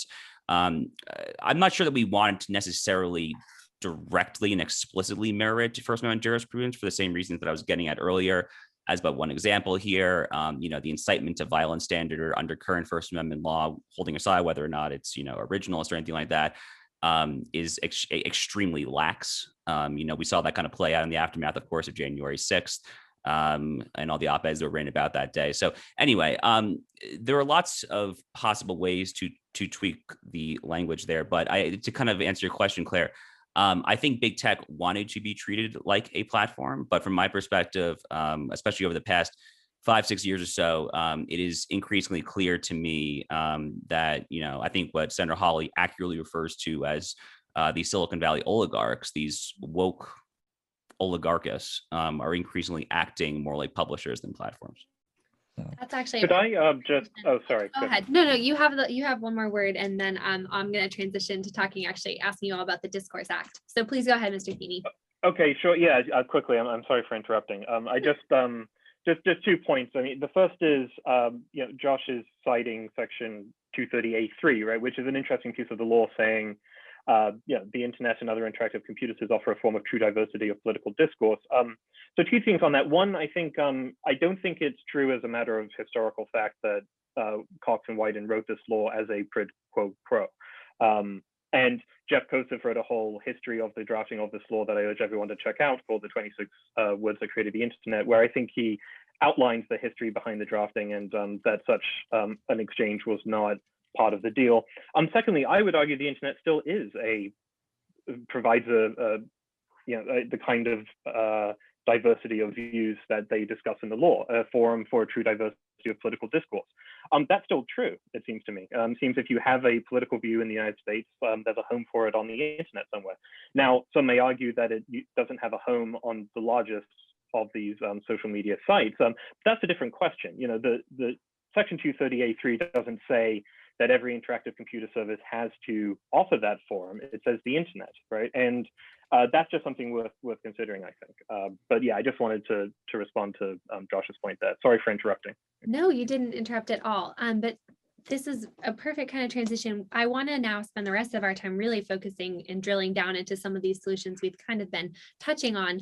So specifically, we heard from Senator Rubio this morning about the Discourse Act that he introduced, which Mr. Hammer has just explained a little bit further for us already, which is great. And I wanted to ask you all, is this a foreseeable kind of path forward? Like if we are waiting on the courts to kind of write the interpretation of Section 230, could the Discourse Act, which I think really does seek to kind of clarify, some of the vague language in Section 230C2, removing that otherwise objectionable term and replacing it with unlawful and these promoting terrorism and content that promotes self-harm, but then also really trying to take away Section 230 immunity for platforms that are engaging in the three specific behaviors that Mr. Hammer mentioned of, algorithmic amplification or content moderation, promoting or suppressing a particular viewpoint, as well as information creation and development, modifying or commenting on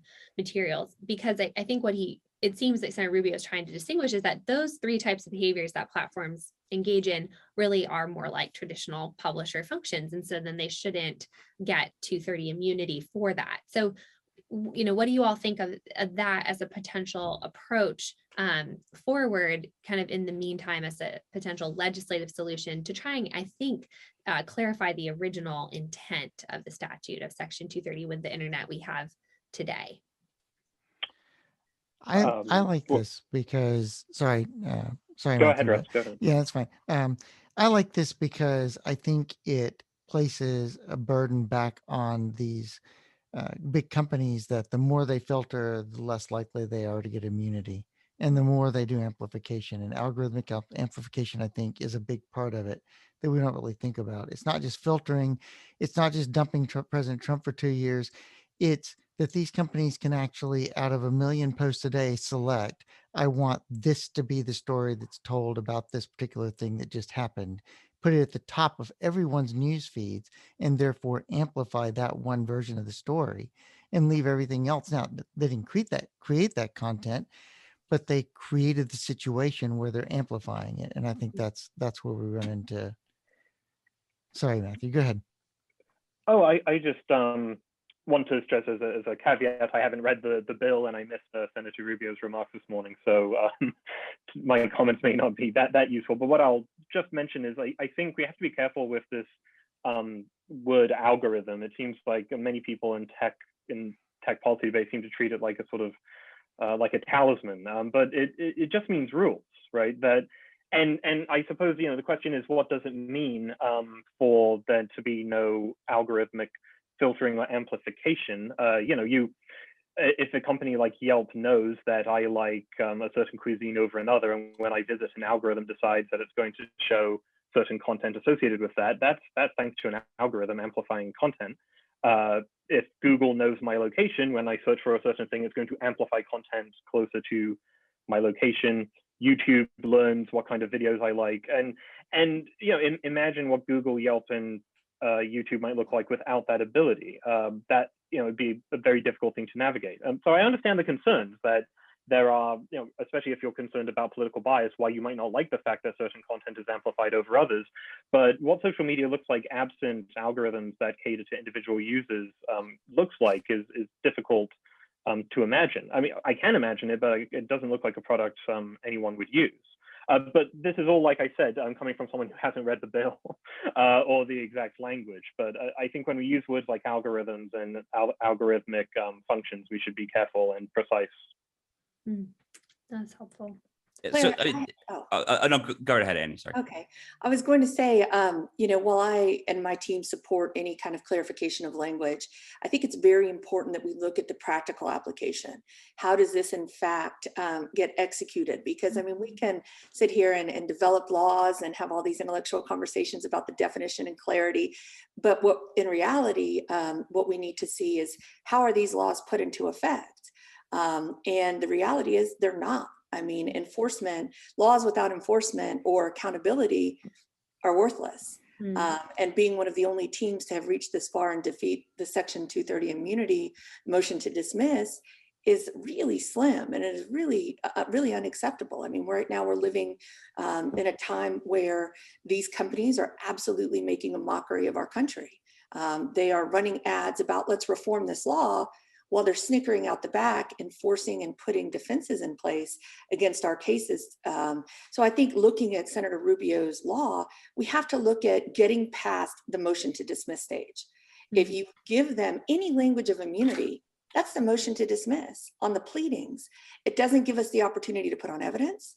Right now we have, just yesterday in light of the FTC decision, Facebook's statement was, we're going to continue to develop products. Yet in my litigation, they file with the court that they're not a product. And so until we get past this initial immunity barrier and actually get into the cases and allow litigants to show the evidence, it's for naught, all of it. That's really helpful. Yeah, so I think it's really important is getting to the proverbial discovery phase, right? What litigators would call it there. I want to kind of just talk about a little bit of an area of pushback that I hear from certain circles, is that things like what Senator Rubio is trying to do here would necessarily empower, either Article 3 judges or the FTC, deep state bureaucrats or anything like that. And look, I obviously am sympathetic to an extent to some of those concerns, but I guess the bigger problem from my perspective, just kind of take like a broader view of what's actually happening here, is that over the course of 25 years, I mean, again, I just want to emphasize this point. We are so far removed from the time, place, and context of 1996 when Congress drafted this statute. 25 to 30 million Americans at the most, I think, had dial-up internet, the old school kind of AOL, like do like the modem, whatever. It was literally just like a different era. I mean, it might as well just be the Pony Express, honestly, for all present purposes here. And what's actually going on here is that Congress's kind of failure to take any action whatsoever on this front, which kind of as an incidental aside, is more or less kind of a good argument for kind of mandatory sunset clauses, I think, in legislation in general, but holding that kind of pontification aside. What's happening here, both from a congressional perspective and, to go back to kind of the judicial misinterpretation perspective, is that I think we the people, the sovereigns in our constitutional order, we the people of which the Constitution so famously speaks, have effectively delegated large swaths of our own kind of self-governing civic republicanism, of our own sovereignty, to these woke, unaccountable oligarchists who, hide in their offices out in San Francisco and the Bay Area, and can just tweak their terms of services and their algorithms however they want. And yes, to make an obvious point, but just to kind of say this very clearly and unequivocally, these are the means to the 21st century public square. They just are. I don't see a way around that obvious reality here. So, do I have some objections with, language that might empower judges and or kind of FTC commissioners to kind of adjudicate possible disputes, get into the proverbial discovery phase of all this and actually get into the weeds? Sure. I mean, of course I do. I mean, I remember kind of taking antitrust law in law school and looking at kind of, judges who are not necessarily experts, kind of trying to divine, decipher markets. But it's unclear to me what the better alternative is. I frankly rather we go that route than to continue down the rabbit hole of what the status quo is and where it looks like we're continuing to going absent reform, which is to only embolden these totally unaccountable, increasingly oligarchic or monopolistic actors and not make any attempt whatsoever to reclaim the sovereignty that we have delegated to woke technologists. Thank you. I want to fit in two quick questions, so we might have to answer these quickly, just and then we can kind of keep discussing other things. But we had remarks from Senator Hawley and Senator Lee this morning as well. Both of them kind of shared similar approaches on Section 230. Senator Lee has introduced what his bill called the Promise Act, which would make it an unfair, deceptive trade practice to basically have companies not follow their own kind of disclosed policies on content moderation. And Senator Hawley likewise shared that it seems that we need to make their terms of service enforceable, to hold them accountable for their terms of service. These might be more modest solutions in the sense they're not actually reforming Section 230, but we're trying to say that these companies should be held accountable for their terms of service as they disclose how they'll moderate content and things like that. And I wanted to see, do you think that, that would be another possible approach that should be pursued? And particularly, Ms. McAdams, as it comes to illicit, activity on these websites, their facilitation of trafficking, would enforcing their terms of service and making that enforceable by either the FTC with Senator Lee's act as an unfair trade practice, or Hawley's approach seems to suggest like it would create a path for civil actions to be brought. Would that help at all with the kind of issues you're seeing in terms of trafficking on the platforms? Yeah, I would definitely think that it would help. At this point, anything past the immunity wall is going to be able to help us from a practical standpoint. Because again, being the only team that has ever been able to defeat that Section 230 right out the gate, anything that was going to allow us to, enforce any type of standard of care is going to be important going forward. Building on what Mr. Hammer said, I mean, you talk about this oligarchy language, it all returns back to the Seventh Amendment. The tools to fix this problem exist, but somehow the Seventh Amendment has been circumvented with this immunity shield. And so anything that's going to get us past that shield of immunity and get us to accountability is going to be important for the safety of our children. Thank you. Does anyone else want to weigh in at all on Senator Lee's Promise Act or Senator Hawley's suggestion about enforcing their terms of service before I move on to another question on solutions? Go ahead, Josh. Okay, and I was just gonna say, I think it's basically a good idea. I mean, I don't have much else to add to that. I mean, part of the problem here, just to go back to my previous comments, is that these companies are completely unaccountable. They can change these terms of services, their algorithms, et cetera, on a whim. So, I mean, just getting some sort of accountability whatsoever, I think, is a good initial threshold to get past. So that was all I wanted to say. So, Matt, go right ahead.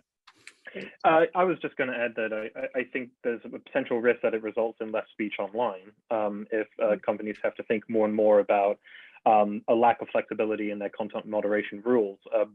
This kind of stuff is really difficult. I think it's a cliche, and oftentimes people think it's glib when a lot of people say that, look, content moderation is really difficult. But a lot of rules or sound sensible. So, for example, you might say if you wanted to set up something like Facebook, well, we're going to prohibit images of nude children. Sounds like a perfectly sensible rule. And then someone posts that photo from the Vietnam War of the small children running away from an napalm bombing, where one of the children is naked. And Facebook, this isn't a hypothetical. It's tasked with thinking, well, are we going to say that one of those famous images from the 20th century is not allowed on the platform? Do we make a historical significance exception to this rule? Do we say that it doesn't, maybe if the people aren't children anymore? And I only raise this just because this kind of stuff is actually, rather difficult. Even very simple sounding rules for content moderation can be very difficult to enforce or cause all kinds of headaches. There are examples of at least one Holocaust remembrance charity being taken off Facebook because it featured images of dead people, some of whom were naked. So if you want to say that you can hold companies accountable if they're not consistent or if they don't adhere to their terms of service or their content moderation rules all the time, that I think causes a few headaches. Although, again, it depends on the way that the law is written. Most of these content moderation rules aren't in the terms of service per se, but I just raised that as a potential issue. Okay, no, that is helpful. Thank you for that. Yeah, and that was actually kind of transitioning to the last question I just wanted to ask briefly is, in thinking about, okay, well, if, we aren't able to achieve a legislative solution and get something passed through Congress, and even what you shared initially, Ms. McAdams, that the issue really might not be the statute as much as just court's interpretation. Perhaps courts can just write this themselves. What approaches then do you all think should be taken in terms of litigation that is pursued to hold big tech accountable, to bring these types of cases to courts to potentially then rule and clarify this immunity? And perhaps there's also alternative pathways in litigation that won't even run up against kind of 230 immunity, like cases of trying to argue consumer protection or product liability issues. There was a recent reversal by the Ninth Circuit in the Snapchat case, saying it was the design of the app, and so that the company could be, held liable for that harm. does anyone want to speak to potential solutions in terms of just litigation going through the courts to try to have them clarify this immunity? Yeah, anyone can jump in. I guess that is department. Oh, go ahead. No, Matthew. No, please. I defer to the lawyer here. Go I will say, I think that we again need to, encourage private sector litigation. If you look at who's successful and who is not in this type of big tech litigation, it is always going to be your private driven teams that are going to get there. I think more collaboration between attorney generals and private sector lawyers who are pursuing this litigation, because you're going to see success from the private sector versus these governmental actions that seem to continually stall. So I think encouraging that, and then I'll just tell you, my hope is that Facebook appeals.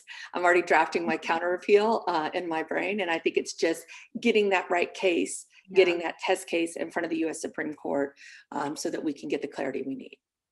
Well, I guess I'm partially a little pessimistic, as I guess I am on most things judicial courts related, for better or for worse. The reality is that these two, Justice Thomas, whatever the procedural posture is with respect to the cert denial, the concurrence, etc., he wrote those both solo. He was not joined by anyone else, if I recall, in either case. The only justice on the current court who is kind of writing at length about how Section 230 has likely been misinterpreted. Now, admittedly, Justice Alito does not normally sign on to those sorts of procedural posture writing, so we have no idea if he actually agrees with it or not. But the point is, as is so often the case, Justice Thomas is kind of putting himself out there in no man's land without a whole lot of support at the current moment. I guess it's kind of surveying the landscape here. This recent ruling out of Texas with respect to Facebook and sex trafficking seems to me like a big deal. I have not dug in yet and kind of looked over the details, but from my perspective, kind of the biggest possible victory on a 230 front that could be had is if a kind of PragerU YouTube style litigation ultimately came out the other way. Now, PragerU, I didn't follow the litigation that closely. I think it was a couple of years ago, if I'm not mistaken. But I presume, I think it's a California company, so that's getting up through the California federal courts, the Ninth Circuit, et cetera. I would be really curious to see if we could get some sort of parallel litigation from kind of a similarly big company with PragerU-esque clout in perhaps a slightly friendlier jurisdiction, like the Fifth Circuit, the Eighth Circuit, something like that. So I'd have to kind of go look and see what companies are there. Just thinking of the Fifth Circuit, that's Texas. That opens up obviously a whole panoply of possible options there. Glenn Beck's The Blaze Media Empire obviously is based right there in the Dallas-Fort Worth area, just one example. So anyway, I would be really curious to see that kind of style of litigation in a slightly friendlier, more right-leaning jurisdiction, to see if we can kind of get back to what I was talking about earlier and kind of revitalize some of this decades-old Supreme Court language about how the government cannot immunize putatively private actors to ban that which the government itself cannot constitutionally ban. Well, we are kind of coming up on time. Go ahead. No, go ahead. I was just quickly add, I do think that attempts to raise some kind of PragerU case in the Fifth or Eighth Circuit, relying on Marsh or Pruneyard or these other cases, I think you would still have a bit of an uphill climb. If you're interested in 230 litigation, I think the most interesting cases and those that may have the best chance of success would be those similar to Snapchat, where these, the creation of filters that oftentimes rely on, user action raises this kind of difficult question about content that I think very interesting. But other than that, I think it's an uphill climb. But I've been wrong about most of my political and judicial predictions of the last few years, so this might be another one. No, well, this was all really, really interesting. Thank you so much to all of you for giving us your time and your expertise today. It was an interesting discussion. I feel like we could continue talking for hours about all these items related to Section 230, but we're going to wrap up for today because we have another panel following this. But in case anyone didn't get to say anything that they wanted to say, I will allow a minute in case anyone else wanted to share something that didn't get touched on or that they didn't get to share before we had moved on to something else, if anyone had anything. No, everyone is set. Well, thank you all so much. And to all the attendees, we're going to take a brief, just 3-minute break, and then we'll jump into our antitrust law panel at 11 a.m. So thank you all.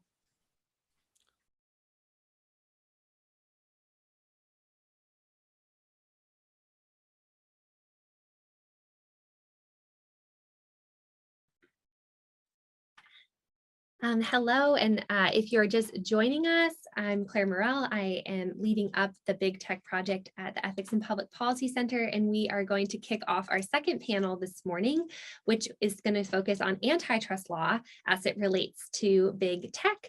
And so I will go ahead and introduce our 3 distinguished panelists that we have joining us this morning to discuss antitrust law. So without further ado, let me introduce Roger Alford is our first panelist, and he is a professor at Notre Dame Law School.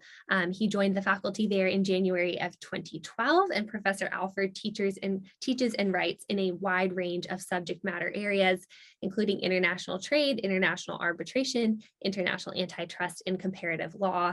He also served as the Deputy Assistant Attorney General for International Affairs with the Antitrust Division of the U.S. Department of Justice from 2017 to 2019.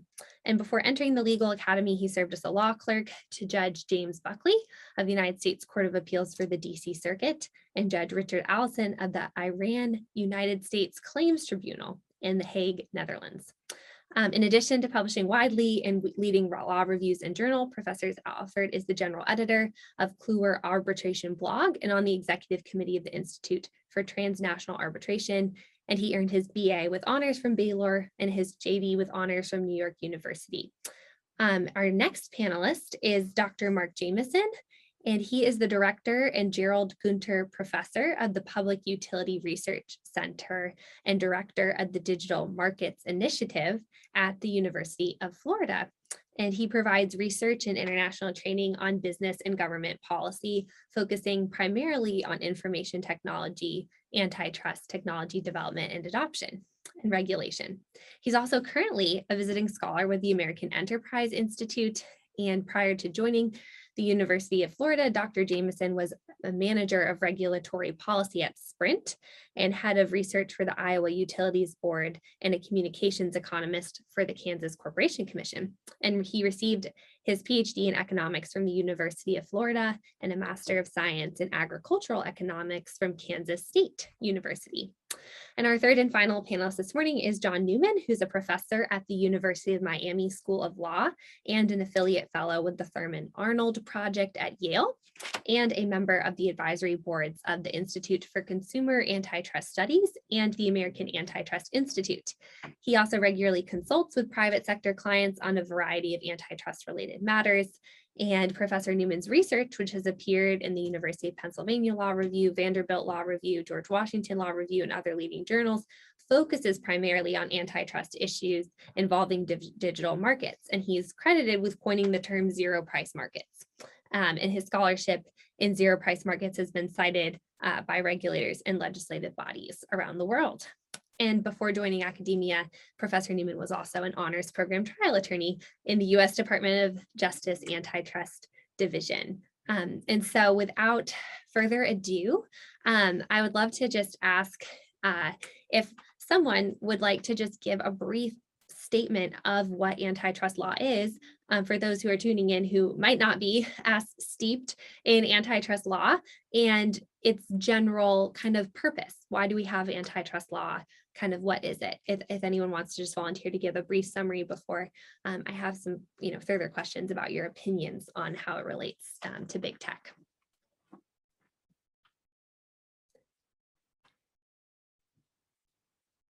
I'll let one of the law professors take the lead on that. Yeah, Professor Alford or Professor Newman, do you want to give us a brief summary? John, do you want to do it or you want me to? I'll let you at least start it off, and I'm sure you'll do an excellent job. It's really straightforward in that it simply is the law that was developed to promote competitive markets. So there's a recognition that competitors should vigorously fight in the marketplace for for market share and to enhance their market power. And yet there's a recognition that there's essentially three types of conduct that are potentially problematic in the world of antitrust. One, agreements between competitors, so various types of price fixing or market allocation agreements. Two, monopolistic behavior that is abusive or exclusionary. And then the third major category are mergers between competitors that lead to significantly high concentrations such that they are likely to harm competition. So generally speaking, the world of antitrust law focuses on one of three things. Illegal mergers and acquisitions, price fixing or market allocation agreements between competitors, or abusive monopoly practices. That is a great summary. Thank you so much. So now I do want to ask each of you in turn to just share what you think the greatest challenges that big tech and maybe digital markets more generally pose to current antitrust laws, and why. So I don't know if we want to start with Professor Newman. Would you be willing to go first and just share what you think the challenges are that big tech and digital markets kind of pose to current antitrust law? Sure, yeah, I'd be happy to take a crack at it. It's of course a big topic. It's the topic of the day, right? It is. We'll unpack. We'll pick a few. In order, but go ahead. All right. So, I think at least one of the challenges that big tech firms, and we're speaking at a very high level of generality, of course, because a lot of these firms have really very different business models. The things we lump together under big tech, to an economist like Dr. Jameson might look actually very different. But speaking then at a very high level, I would say one of the biggest challenges that big tech firms and those business models and markets pose for antitrust regulators today is how do we pick which constituency within US society is the favored one from an antitrust lens? So for a long time, dating back at least to like 1979, consumers, right, were said to be the favored constituency from an antitrust lens. So we look at conduct through this lens of consumer welfare. And conduct is good if it leaves consumers better off. It's bad if it makes them worse off, basically. So then a big challenge that these businesses, a lot of them pose is, who are the consumers, right? So you take something like Facebook, I'd argue the primary consumers are advertisers. Facebook's business model is basically harvesting attention from us and then selling it to the ultimate consumers of attention. Now, those are advertisers. Now, Facebook also makes another product. It's not attention. It's like social media or something like that. And that's consumed by us. So right off the bat, you've got, two potential products floating around. You've got multiple groups of consumers. Their interests are not always aligned. Sometimes are directly opposed. And that poses a problem, even if we want to stick with this consumer welfare kind of paradigm, which is a little bit narrow relative to what things were historically. You've got a problem as an antitrust regulator. Who's the consumer? And we used to do things like just assume that, say, if output is going up, that's good for consumers, because if consumers are buying more, they must be happier. That gets harder when you have multiple products floating around, and the same conduct could push output of one up and output of another down. All of this just gets a lot messier, and it's not as obvious who the favored, constituency that we're supposed to be protecting is. That's really helpful. Professor Alford, do you have thoughts building off of that on the challenges? Claire, I think it's really important that you distinguish between the different types of companies. The concerns that are raised by some companies are very different than the concerns raised by others.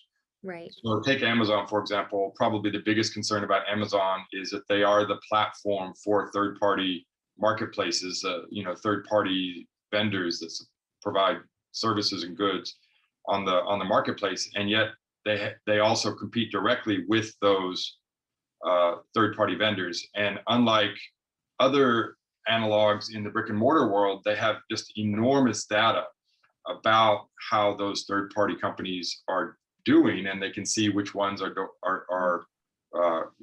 viral and which ones are stagnant, and they can immediately decide when to compete and how to compete with those situations. So Amazon, probably the biggest concern is that they are a platform for third-party vendors, and they compete with those vendors on their own platform, and then they have the ability to use data in a way that is not traditional in other situations. So that's probably the biggest concern with respect to Amazon. With respect to things like Facebook, as we saw in the decision yesterday, it's a very unusual situation for monopolization, because normally monopolization is looking at monopoly pricing behavior. And at least as framed in the complaints by the FTC and the DOJ, the main concern was in so-called zero price markets, right? And the zero price markets are unusual, and because you don't normally look at quality degradation as the same metric as monopoly pricing behavior, even though you certainly could do that. But to show monopoly power in the Facebook model is going to be different, when you can't, at least on the consumer facing side, you can't show the traditional monopoly pricing behavior. You have to show other sorts of things. I think Google is a very complicated model. Full disclosure, I'm advising the state of Texas in their ad tech case. So there's a variety of different concerns with respect to Google. The DOJ case is primarily about search and search advertising, and the ability of Google to monopolize search advertising. The Texas case is primarily about the ad tech stack and the display advertising and web and advertisements that appear on websites or throughout the internet, and the pricing behavior and other sorts of behavior that happen with respect to publishers and advertisers. Apple is a whole nother category. I think the Epic Games is a concern about the App Store as a separate market, and they can charge monopoly pricing 30% for in-app purchases, as well as downloading apps. So there's essentially this argument similar to the Kodak case from many years ago, that there's a special market for apps on the in the Apple ecosystem, essentially. So it's really difficult to sort of say there's one major concern or one major issue. They're all very different. There are common themes, which is data is overwhelmingly significant with all of these types of companies. There is a network effect that happens with most of these companies, where essentially there's either a winner take all or winner take most scenario, where the network effects of having friends and colleagues and family members be part of the network creates a tilting effect. Or in the case of, say, app stores, all the app developers realize they have to have apps for Android and for the iPhone. So there's a network effect that happens.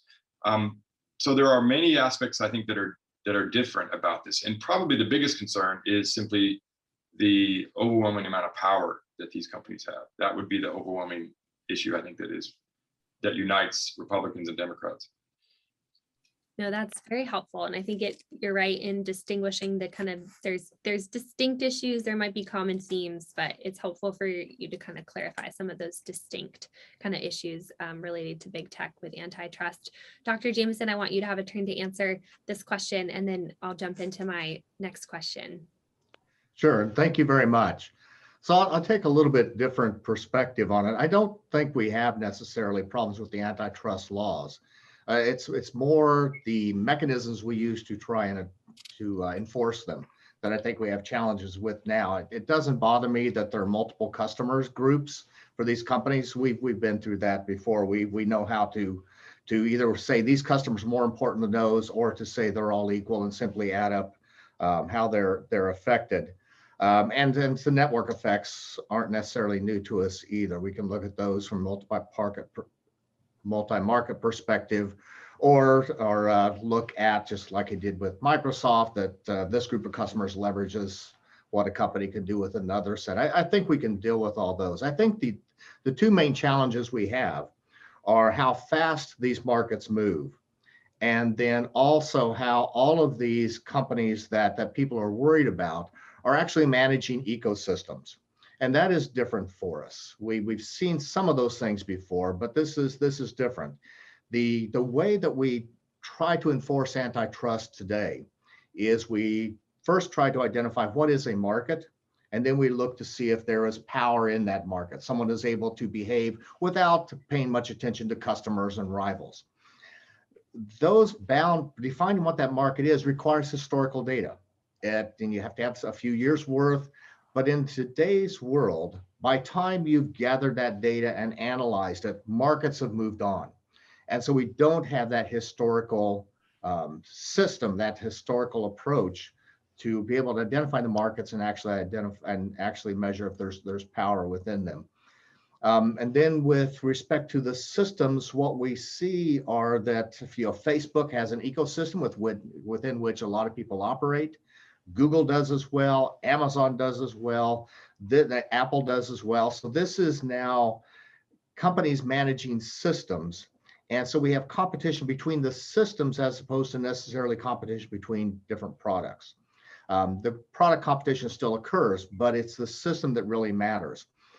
And historically, the way we've been able to view this over the years, you've probably heard of Metcalfe's law. We have Bell's law, which kind of works in the same way. Bell's law says that every 10 years, a system turns over and a new system comes into place. So during that time, who's ever managing the system has a lot of influence. But once we move on from like what we had with the Nokia type phones that were giving us sort of like our broadband access on mobile to the iPhone, Android world, that was a complete change in what the system was going to look like. Mm-hmm. And that's the kinds of things that we should be thinking about and dealing with. And our current techniques for antitrust don't deal with these very well. What I think we need to do is kind of go back to our roots, things that were talked about 200 years ago, which is where does market power really come from? Right now, we have kind of an ex post view. We say, oh, there it is, but it's elusive now. So what we want to know is where does it come from? And try to deal with those source issues as opposed to I found it and oops, it just slipped out of my hands. No, this is really interesting. Well, I want to unpack some of those different issues that you raised a little bit further. So we'll spend a little time kind of talking about some of these current issues and challenges that big tech poses in these markets. And then we'll move in spending the rest of our time discussing some possible solutions, particularly some of those that were proposed and raised by the senators in their remarks this morning. So I want to just circle back to something that you said, Dr. Jameson, about the issue of these private ecosystems. Professor Newman, I know this is something that you wrote on in your Vanderbilt Law Review article as well. And so, this is open to all of you to talk about, but wanted to just ask, what is the kind of private ecosystem issue in terms of these companies kind of acquiring other firms that aren't necessarily direct competitors in their markets, but allow them to create these private ecosystems, and then that kind of becoming a harm to consumers and harming competition. So if either of you would like, any of you would like to speak to that, I would be curious, just to hear about how those private ecosystems are presenting challenges in the antitrust space. Well, I can take a brief crack at it, at least since I've written a little on this topic. It is a thorny one, I would say. I think I called it at one point, the sort of Google antitrust paradox. That is, when a company like Google builds out what we're calling an ecosystem, right? They don't just offer search, a kind of core product where they started, but now search is sort of tied into maps and flights and Gmail and YouTube, et cetera, in a way that makes it very easy for a user like you or I to navigate among those arguably different products, right? All of this is, by the way, challenging what we even, are referring to when we use words like product. But anyway, so what happens when Google acquires a company like, Waze, right? And then builds out Google Maps is that it makes it easier to stay within that ecosystem, but it does, reduce some form of competition at the same time. I think it's oftentimes in cases like that one, or YouTube would be another example, it can be kind of hard to prove a user harm, right? Because, part of what we're saying here is the ecosystem is powerful because it's easy for users to navigate within it. So there's a kind of arguable consumer benefit right off the bat. It's a little harder to see in some of these cases the consumer harm, at least in sort of traditional dollars and cents terms. I think you can point to things like a loss of choice. That's a slipperier concept. I don't think we've defined that quite as well in the antitrust community. So I think, when we start talking about ecosystem markets, I guess hearkening back to my first set of comments here, it does get a little, it does force the issue. It does force us to ask, what are we really trying to do here with antitrust? Are we just trying to, make the world a kind of seamless consumer experience, and we don't really care if one company does all of that as long as there's consumer benefits that are quantifiable? Or are we trying to preserve some kind of democratic, I guess, dispersal of power across the market landscape? And I just think there are questions like that we haven't really wrestled with firmly in recent years. And I think events like this one are evidence that we are starting to do that again. That's helpful. Yeah, Senator Hawley kind of recognized this a bit in his remarks this morning, just that, there's a danger of, I guess he used the term cross-subsidizing these businesses and kind of pushing out competitors in multiple markets. And so it sounds like, this is something that antitrust law might need to grapple with more. And kind of on that note, it's been raised, by many of you, just the issue of kind of who is the constituency, like who's being harmed, how do we measure that? So I guess this is a kind of big question, but do you think that the consumer welfare standard, the kind of current antitrust approach, is up to handling these kind of big tech issues with antitrust? And how do we then measure harms to consumers? Is the consumer welfare standard kind of enough to protect and promote competition in these markets? Anyone who wants to jump in on that. To that issue, that's a very complicated question, and this is an area of intense debate. I think that there is an appetite from our friends on the left to try to rethink the consumer welfare standard and suggest that maybe we should go to a broader approach, such as perhaps a public interest standard. I think among Republican and conservatives generally, there is a very strong desire to maintain the consumer welfare standard.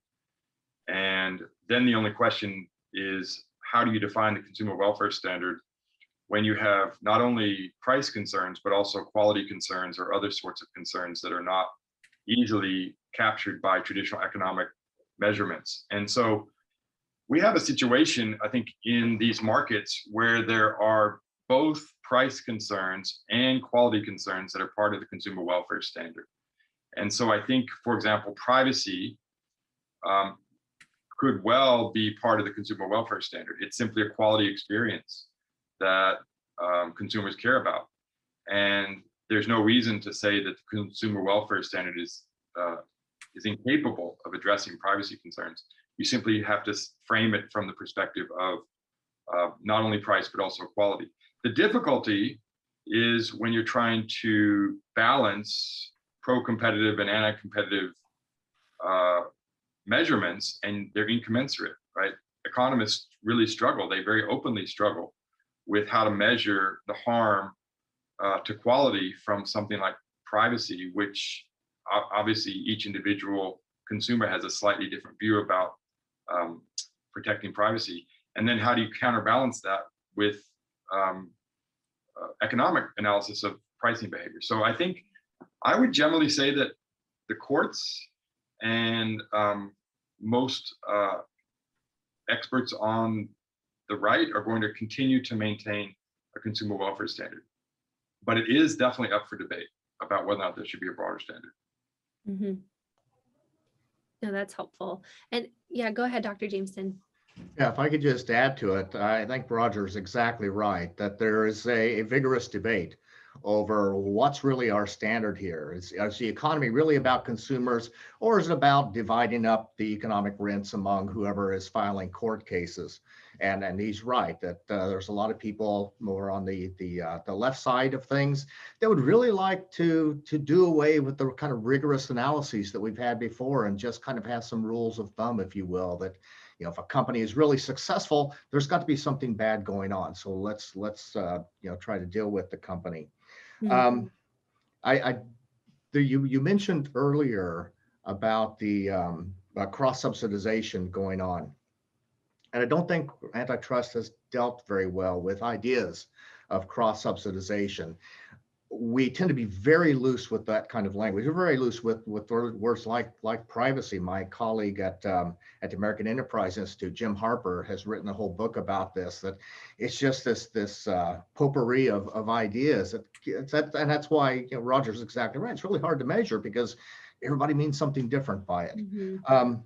So I think we want to think very carefully about when we're talking about something like a cross subsidy is going on. We want to be rigorous in what we're talking about. The economic definition to date is that a cross subsidy is happening if someone is part of an ecosystem or an economy, and everybody else would be better off if this person just wasn't even around. Then that person is being subsidized. And if we stick with that standard, then we can deal with that issue pretty easily. If we allow it to just mean things I don't like, then we'll continue to struggle. Well, can I speak to the cross-subsidization issue? Because this is, I think, a really interesting and important issue. So traditionally, courts and economists are skeptical about predatory pricing because there is a sense that low pricing behavior for a significant period of time is unlikely to be harmful to consumers unless there is evidence that low pricing behavior drives out competition, and then there's a recoupment that happens through higher pricing after they've successfully driven out competition. That's the classic model of concerns about predatory pricing. When you have a monopoly across different segments of a market, it is quite possible to arbitrage your pricing behavior. And so that where there is competition, you have very low price behavior, and then where there is almost no competition, you increase your prices, and you can arbitrage your pricing behavior across segments contemporaneously. You don't need to wait for a future date to seek recoupment. You essentially can recoup your low pricing where there's competition elsewhere. So for example, you can have very, very high prices on search advertising and lower prices on display advertising if there's competition, or you can have very, very low prices, almost commodity pricing in one segment of the stack, and then very high prices where there's almost no competition in another segment of the stack. So I think that's an example of recoupment that's different than the traditional metric that we have for predatory pricing. That's helpful. If I could just add, and that's an illustration of where we need to be very careful about what we mean by cross-subsidization. Because if I'm that monopolist and I've got a monopoly in this market, I don't in this market, if I can charge a monopoly price over here, I can do it whether I'm trying to deal with competitors over on this more competitive market or not. And so I'm not necessarily driving a cross-subsidy. I am, just as the predatory pricing literature tends to say, losing money in this other market with the hopes of getting it back someday, because my trying to drive out competitors over in this other market doesn't really affect my profitability in the market where I'm charging a monopoly price. I can do that anyway. And so we just want to tease those concepts apart and make sure we think about them carefully. No, that's helpful. Just circling back a little bit to the consumer welfare standard and some of the issues right now in antitrust, how can we measure harms to consumers in these digital attention markets? If these are zero price markets and price has been the traditional measure of harm to consumers, what other measures are available? Can we be creative in thinking about other types of harms? How would we kind of quantify those in terms of these attention digital markets? Well, I think for starters, I guess, again, we'd have to think about which sort of group of people we're trying to assess harms to. If it's advertisers, of course, we could look at traditional price harms. We could also look for things like lower quality, et cetera. But you could, treat that side or downstream or whatever part of a market as a fairly traditional one, I think. When it comes to zero price side, things get a little trickier. I guess my preferred sort of metric would be looking for a sort of traditional like overcharge, a monopoly overcharge, but just in the form of attention costs rather than in the form of money. So if you could say, demonstrate that before a merger, you had two firms competing head to head. Let's say it's two companies that are kind of like Facebook and Instagram, but not exactly those two. So it's a hypothetical. And before the merger, you see advertising load set at a certain level for users. It's going to vary user to user, but let's say post-merger, you see overall advertising loads go up, and you find some internal documents, communications that suggest, yeah, once this merger happens and we don't have the competitive constraint of that other company, we'll be able to jam more ads down people's eyeballs. That to me seems like a pretty traditional antitrust case in theory of harm. It might be a little trickier to quantify, but I think you could do it, right? If you had a good econometrician. That's helpful. I want to kind of keep moving because I know our time is limited. So kind of getting towards solutions, Professor Newman, I know you've written that it seems that the current kind of antitrust approach to digital markets has been very kind of pro-defendant and hands-off. And you argue for a kind of more interventionist approach. And so just a question for kind of all of you, what do you think needs to be done in terms of, before we get to kind of some legislative solutions, which I do want to talk about Senator Lee's and Senator Hawley's legislative solutions, as well as the House Judiciary bills with Congressman Ken Buck and other co-sponsors.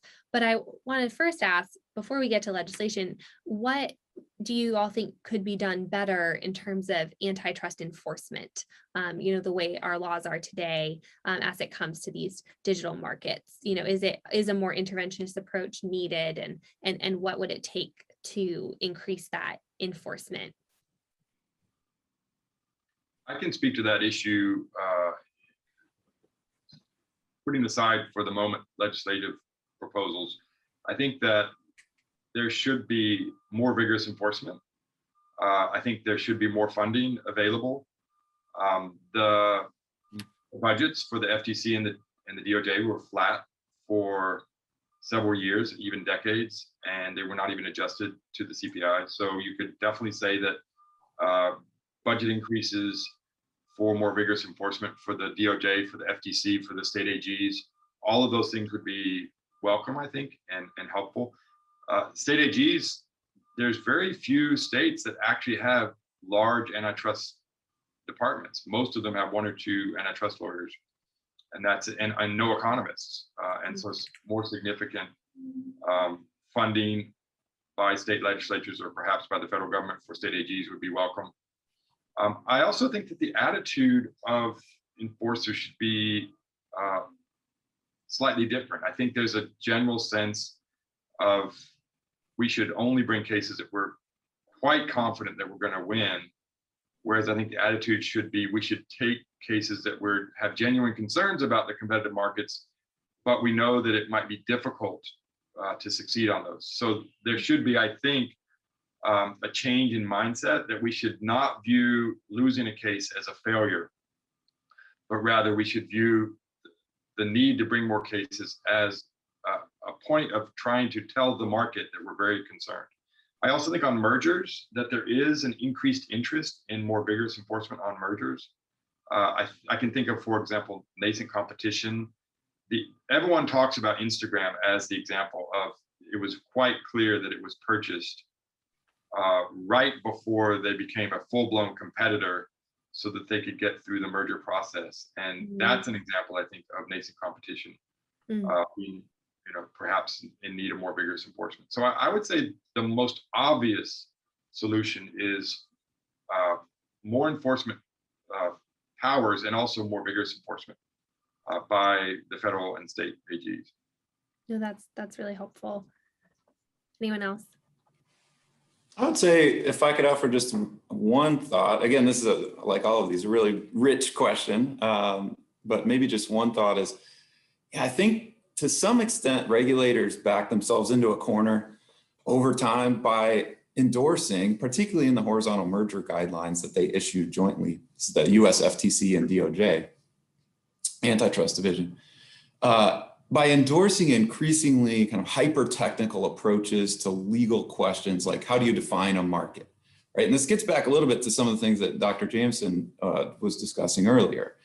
In these contexts, those hyper-rigid, hyper-technical approaches like trying to ask what a hypothetical monopolist would do in a hypothetical world to a hypothetical price that doesn't even exist because we're in a zero price context, for instance, just makes very little sense. Now, those guidelines sort of started to bleed over into all types of antitrust cases pretty much.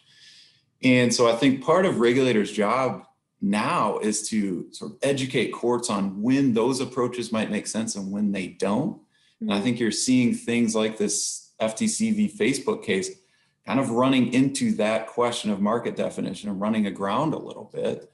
Mm-hmm. So I think it's going to take regulators themselves endorsing more flexible approaches, not suggesting to abandon economics or anything like that, but to explain to courts when and why more qualitative factors might be important, when a more flexible approach to market analysis might be necessary if we're going to even have antitrust at all. No, that's really helpful. I can chime in. Go ahead. No, go ahead, Dr. Jameson. Yeah, just to talk about that a little bit. The problem with stepping away from actually analyzing markets is that then we fall into folklore, which we see a lot of going on today in antitrust. People just know that there's market power. They just know that these companies are bad. They just know. And so you go right back to what Brandeis did when he was doing antitrust. He just picked out people he didn't like and went after them. It was very personal. And that is the way that things will go if we don't have some sort of rigorous analysis, rigorous standards. And relating that to the current case for Facebook that just got kicked back to the Federal Trade Commission and some of the state attorneys general, that the problem there was that they really did pick a bad market to try and analyze. They said that they were going to pick personal social media and claim that there's a 60% market share, and by golly, that looks a lot like market power to us. And the judge says, I'm not convinced. And the judge was quite correct in that. Because if you look at people's actual use of social media, Facebook occupies about 8% of people's personal social media time. That doesn't sound like a large market share. It certainly doesn't sound like market power. And it's important to understand that time and attention market is actually an input market. It's not a product market. It's an input for the advertising. And so you want to start looking then at the advertising market. That's where I think they should have been looking and saying, is there market power there? And if there is, then we can maybe say something about how the inputs are acquired, et cetera, rather than try to talk about whether people had enough options for social media, which clearly according to the behavior, they have quite a few. No, this is all really helpful. I would love to start moving into kind of some of the legislative solutions that we have heard proposed by the Congress members, and just starting off with Senator Lee's TEAM Act, which really seeks to kind of codify and update the consumer welfare standard. Wanted to ask, what you all think of his approach in particular in terms of trying to really codify the consumer welfare standard. And I guess a question I would also ask is, how then does codifying that standard, what does that mean in terms of competition in these markets? How is competition considered then, as a factor? Is it only in the sense that the lack of competition affects consumers and drives up price, or is codifying the consumer welfare standard going to limit how we look at competition as well as a factor in these markets? So that is my kind of first question, just around Senator Lee's TEAM Act, and any other thoughts that you might have on that approach. I think that consumer welfare standard is very well established in the jurisprudence of the courts. As we haven't really said this explicitly, but it's very clear that the antitrust law, the common law approach, that is grafted onto a very vague statutory requirements. And so I think that legislation is simply trying to crystallize what is already the existing law.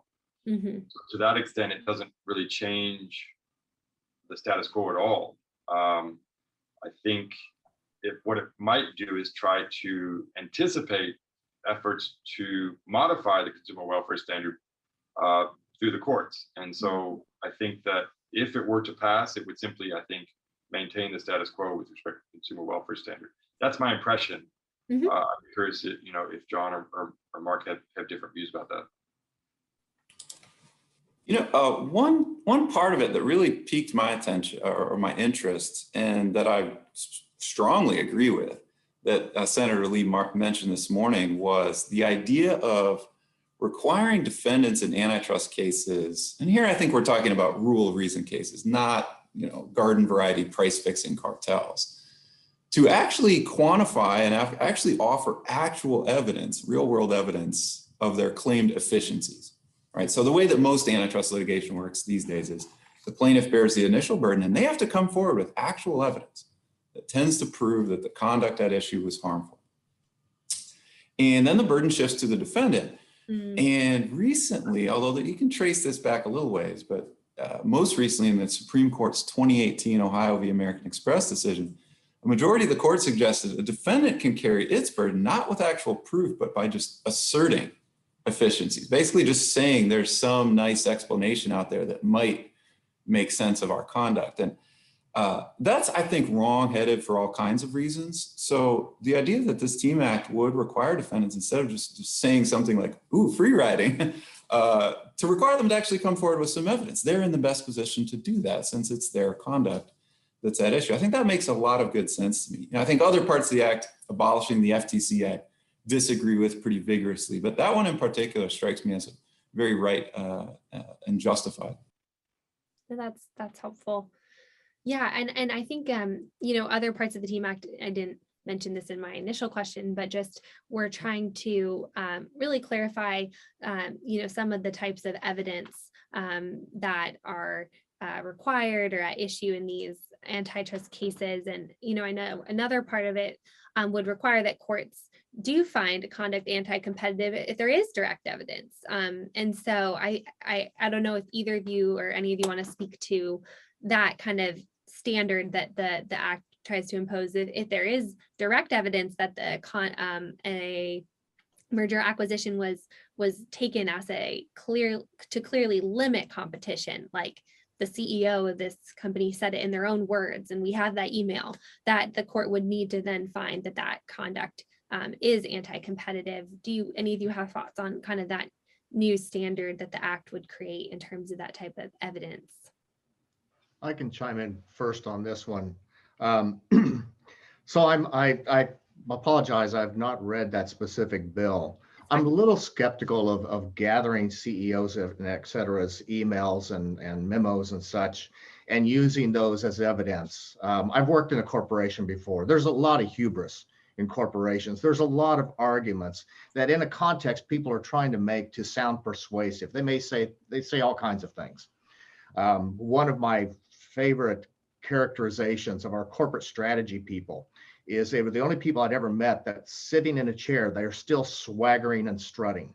It's just, that's kind of the culture that you have. So I take a lot of the things that are said with a grain of salt. I really would, as John and Roger were talking about earlier, like to require some real evidence that there's some harm. Now, it is hard to do because we're talking about counterfactuals. Mm-hmm. And as we saw in the AT&T Time Warner, Carl Shapiro is a brilliant economist. He did a great job of trying to say there could be real problems here. And he's right, there could have been real problems there. But clearly, even AT&T and Time Warner did not realize how difficult it was going to be to even have a successful company, let alone one with market power. No, that's helpful.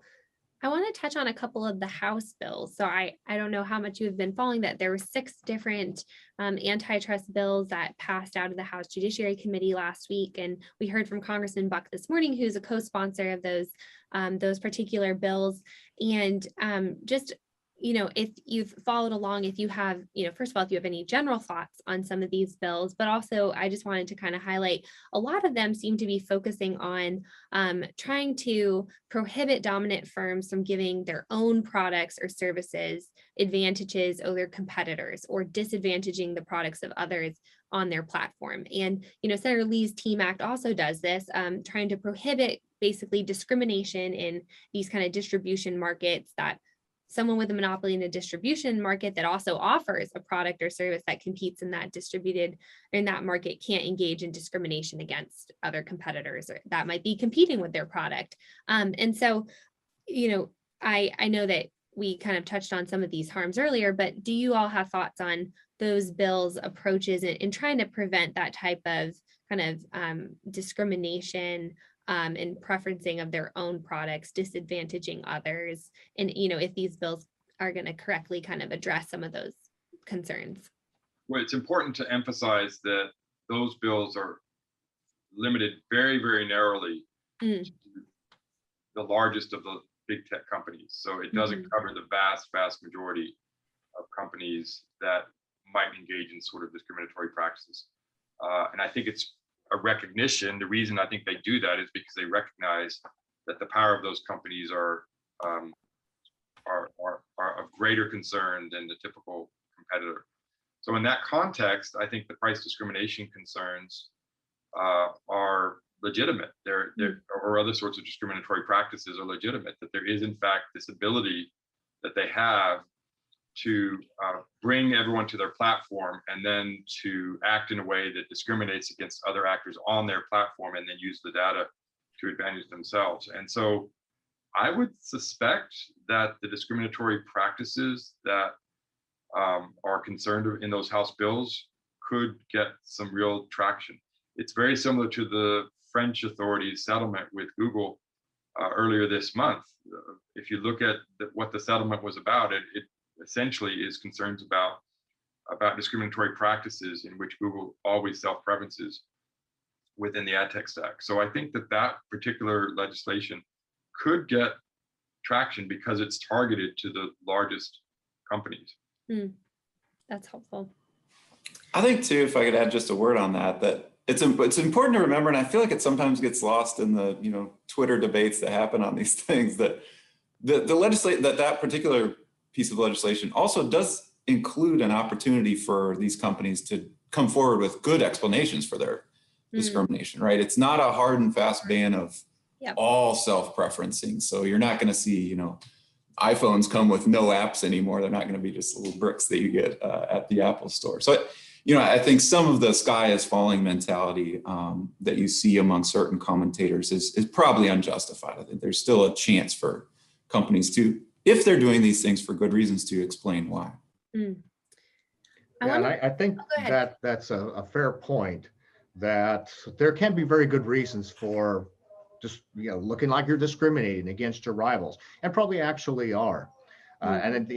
So we want to think about that carefully. I'm concerned about some of the things I've seen out of Europe for several years in this regard. So for example, let's take Google, for example. It does self-preference. It's my understanding is, I've not actually examined the evidence. My understanding is it does self-preference some of its businesses that it provides, hotels, airlines, etc.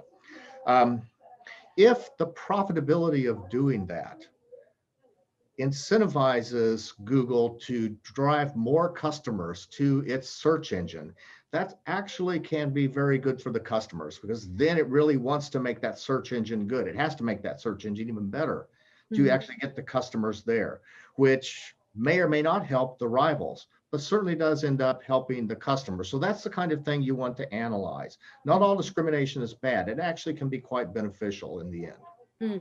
No, that's helpful.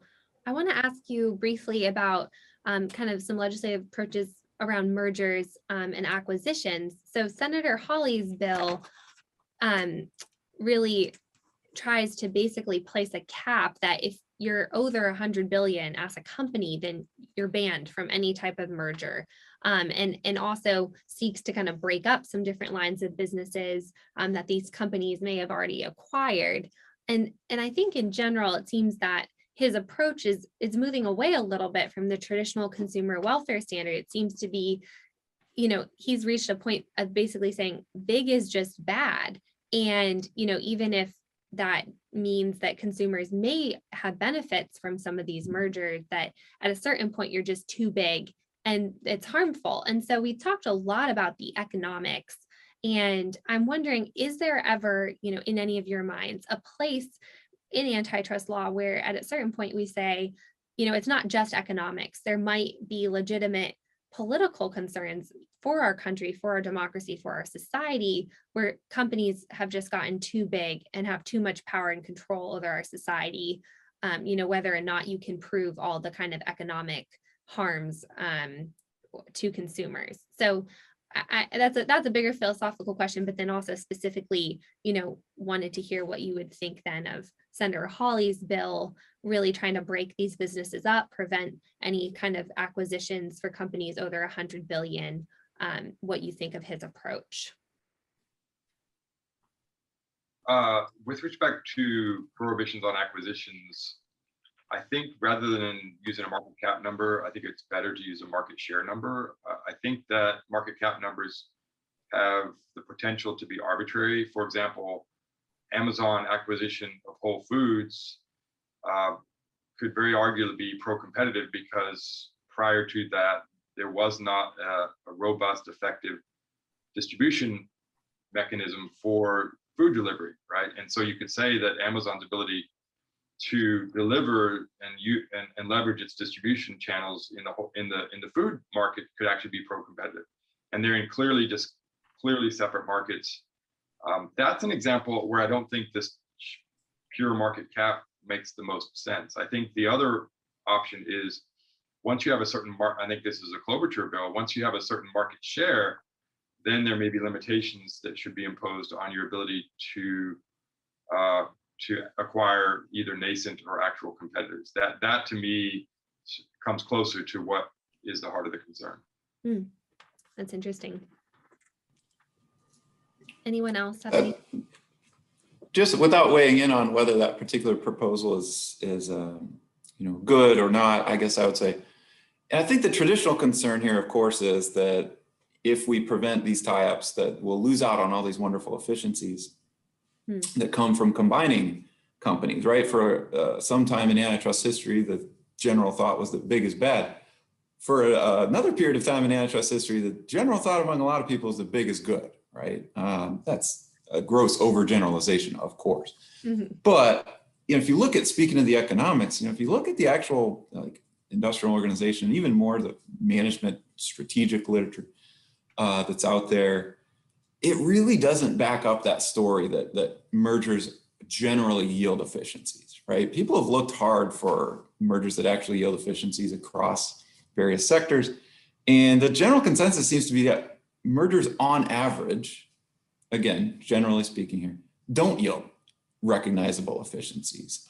They often yield a bonus for the target firm's shareholders, but that's about it. And we've seen a lot of these high profile mergers that just kind of fall apart, they fail. What causes these mergers? Maybe getting back to Dr. Jameson's suggestion that there's a lot of hubris that floats around these companies. That could be an explanation here. I'd just suggest that whether or not that particular proposal is a good one or not, and I'd have some concerns about it, the downside risk is probably not as big as some people would have us believe. No, that's helpful. And do Can any? I chime Oh, in go on ahead. it, No, please? Dr. Jameson, please.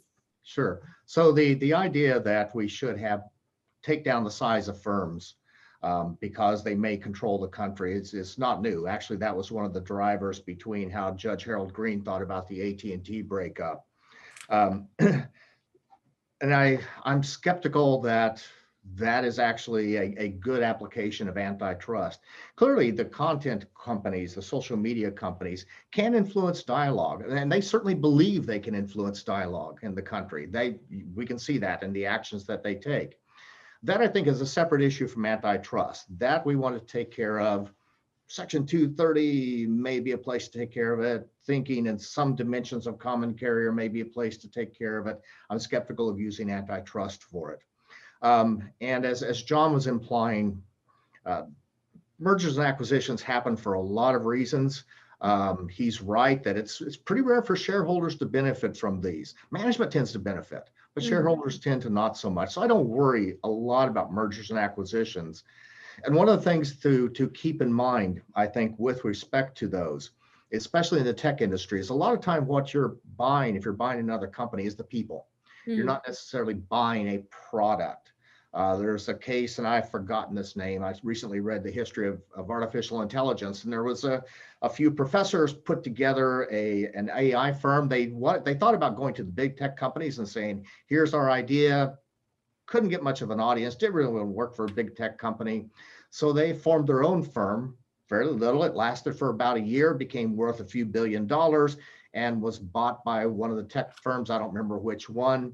But that's how that particular idea got into how we do artificial intelligence. It had to be through somebody starting up a firm and saying, look, I demonstrated this idea has some value. Nobody else can figure this out as well as we can because this is our academic research.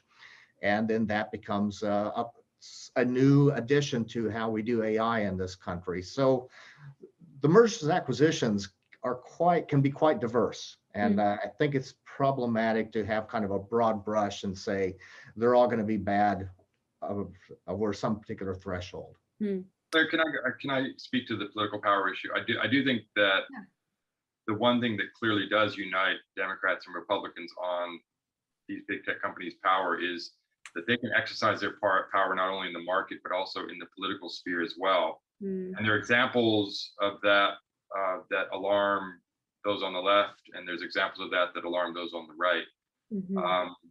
Examples, things like Cambridge Analytica, things like Parler taking down not only an individual user, but an entire alternative platform. All of those kinds of concerns do in fact evidence the overwhelming political power.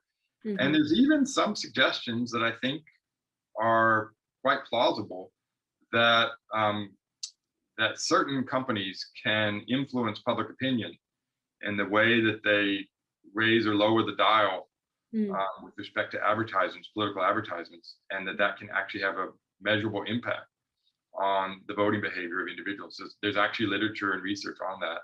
And all of those sorts of things, I think, should be cause for concern. And exactly how we deal with that, as Mark is suggesting, is very complicated. It's not clear that political power translates into the traditional understandings of concerns about consumer welfare. But that doesn't mean that there should not be genuine concern about that kind of political power. That's very helpful. And then we are running up on time. So I want to ask my last question very briefly. But you were just kind of segueing into it, Professor Alford. So I did want to just ask, I think antitrust seems to be an area of more bipartisan agreement, that there's actually concerns by both the left and the right when it comes to some of the issues with antitrust. And so I just wanted to ask, in terms of that bipartisan consensus, do you think that there are areas of real agreement, or should conservatives be wary of some of the kind of approaches being put forward by the left? And one thing I just wanted to specifically highlight is I think there's been a debate between empowering the FTC versus empowering the DOJ. And I know that the House antitrust bills kind of empower the FTC. Senator Lee's TEAM Act would put all antitrust enforcement under the Department of Justice. Because I think some conservatives are concerned that the left would grow kind of the government's power with the FTC through rulemaking, trying to rule-make on antitrust issues, and also that there can be a little bit more of a lack of political accountability between administrations. The FTC is a little bit more insulated in that way. So I know we don't have a lot of time, but if anyone would briefly, if you have any thoughts on kind of areas of bipartisan consensus, but also areas that could be seemingly bipartisan, where we as conservatives might want to be a little bit more cautious, and particularly maybe even in the area of that FTC or DOJ debate in terms of enforcement powers. I mean, I think that there's no doubt that there is an unusual amount of bipartisan consensus that these companies are have too much power in the marketplace, and that there should be vigorous enforcement to address their most egregious types of conduct. If you look at the state AG litigations, every single state in the country, I think with the exception of Alabama, has joined at least one of the various suits against big tech. If you look at the New York Facebook case, the Colorado Nebraska case, the Texas Google case, every single state has joined at least one of those cases. And that, I think, speaks to the level of concern.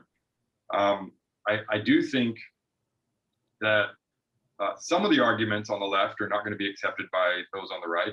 I think the elimination of the consumer welfare standard is the most obvious example. But others, I think, on the legislative front very well could be accepted. Shifting the burden of proof on mergers or limiting nascent competition mergers, those kinds of things very well could be accepted, I think, by both sides. I think the one great unifying factor, though, is we need to be bringing more cases to address these concerns, and we need to send a clear signal to some of these companies that the business as usual is not going to be allowed, that there actually are genuine concerns about some of their practices. Does anyone else have a last word on this, and then we'll conclude? Maybe a last word or two, I guess. You know, it's stepping back for a minute, even from that, this is a big question, but you know, stepping back, I think it's worth remembering that antitrust itself has always been, in a sense, a kind of compromise between the left and the right. Antitrust was a kind of a middle road, as between, you know, sort of a true socialism, national ownership of various industries, or heavy regulatory management to include, you know, price regulation. That would be the kind of left position, and on the right, a kind of ultra laissez-faire, you know, companies can do no wrong approach. You know, I'm actually not that surprised to see some bipartisan consensus emerge in the way that it kind of did back in the 40s and 50s. You know, we had just gone through a period in which just letting the market do whatever it wanted didn't seem to work very well. On the other hand, in the early to mid 30s, we tried a heavy regulatory overlay in a bunch of industries, and that didn't seem to work very well. And then you saw this kind of period of more or less bipartisan consensus around a strong antitrust approach to include both agencies, right? The FTC with its unique ability to really gather facts about entire industries, rule make if necessary, and the DOJ, a real law enforcement agency. You know, so I guess I would say that this is, to me, a kind of a return to a historical moment that is not so unusual. And I don't think there's a lot of, you know, need to be overly concerned about what's happening for those on the right. No, that's really helpful. I would just add, maybe I'm just repeating, but there is a lot of political will to attack the big tech companies. There's no doubt about that. That's on both sides.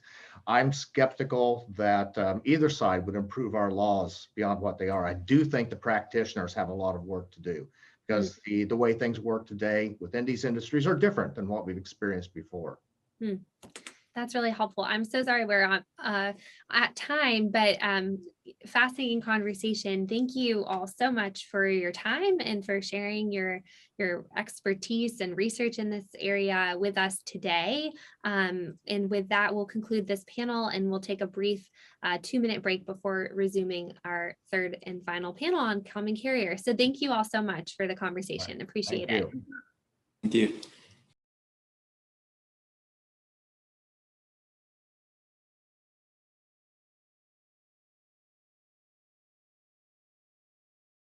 Hello. Hello. All right, I think we have everyone. If you are just joining us for our event this morning, we are about to start our third and final panel, which is a panel with the question, is common carrier the solution to big tech's censorship?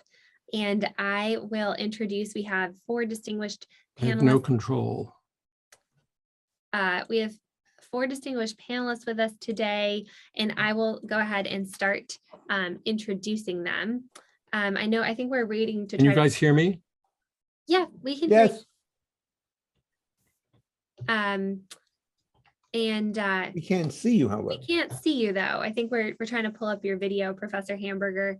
I'm going to go ahead and start introducing everyone, and hopefully we'll get Professor Hamburger's video up shortly. So first off, we have Adam Kandub, who is professor of law at Michigan State University and also a senior fellow at the Center for Renewing America. He was previously the acting assistant secretary of Commerce for Communications and Information, and he joined NTIA as the deputy assistant secretary in April of 2020, and then later joined the Department of Justice as a deputy associate attorney general. He has focused on his work at the Michigan State Law School, has focused as their director of intellectual property, information communications law program, and he holds a JD magna cum laude from Penn Law and a BA magna cum laude from Yale University. Professors Kandub's scholarly interests focus on the law and regulation of communications, internet technology, and he is widely published in the areas of communications regulation and antitrust. In federal courts, including the U.S. Supreme Court, have cited and relied upon his work. Our next panelist is Professor Richard Epstein at the New York University School of Law, where he is the inaugural Lawrence A. Tisch Professor of Law at NYU School of Law. He's also served as the Peter and Kirsten Bedford Senior Fellow at the Hoover Institution since 2000, and he is also the James Parker Hall Distinguished Service Professor of Law Emeritus and a senior lecturer at the University of Chicago. And he has been a member of the American Academy of Arts and Sciences since 1985 and a senior fellow of the Center for Clinical Medical Ethics at the University of Chicago Division of Biological Sciences. And Professor Epstein researches and writes in a broad range of constitutional, economic, historical, and philosophical subjects, and has taught administrative law, antitrust law, communications law, constitutional law, and the list goes on. And Professor Epstein also writes a legal column, The Libertarian, and is a contributor to Ricochet.com and the SCOTUS blog. Our third panelist this morning is Professor Hamburger, who is the Maurice and Hilda Friedman Professor of Law at Columbia Law School and president of the New Civil Liberties Alliance. Before joining Columbia, he was also the John P. Wilson Professor at the University of Chicago Law School. He writes on constitutional law and its history, with particular emphasis on religious liberty, freedom of speech in the press, the judicial office, administrative power, and unconstitutional conditions. And he has published several books, The Separation of Church and State, Law and Judicial Duty, Is Administrative Law Unlawful, The Administrative Threat, and Liberal Suppression, Section 501c3, and the Taxation of Speech. And he has a forthcoming book this year called Purchasing Submission, Conditions, Power, and Freedom.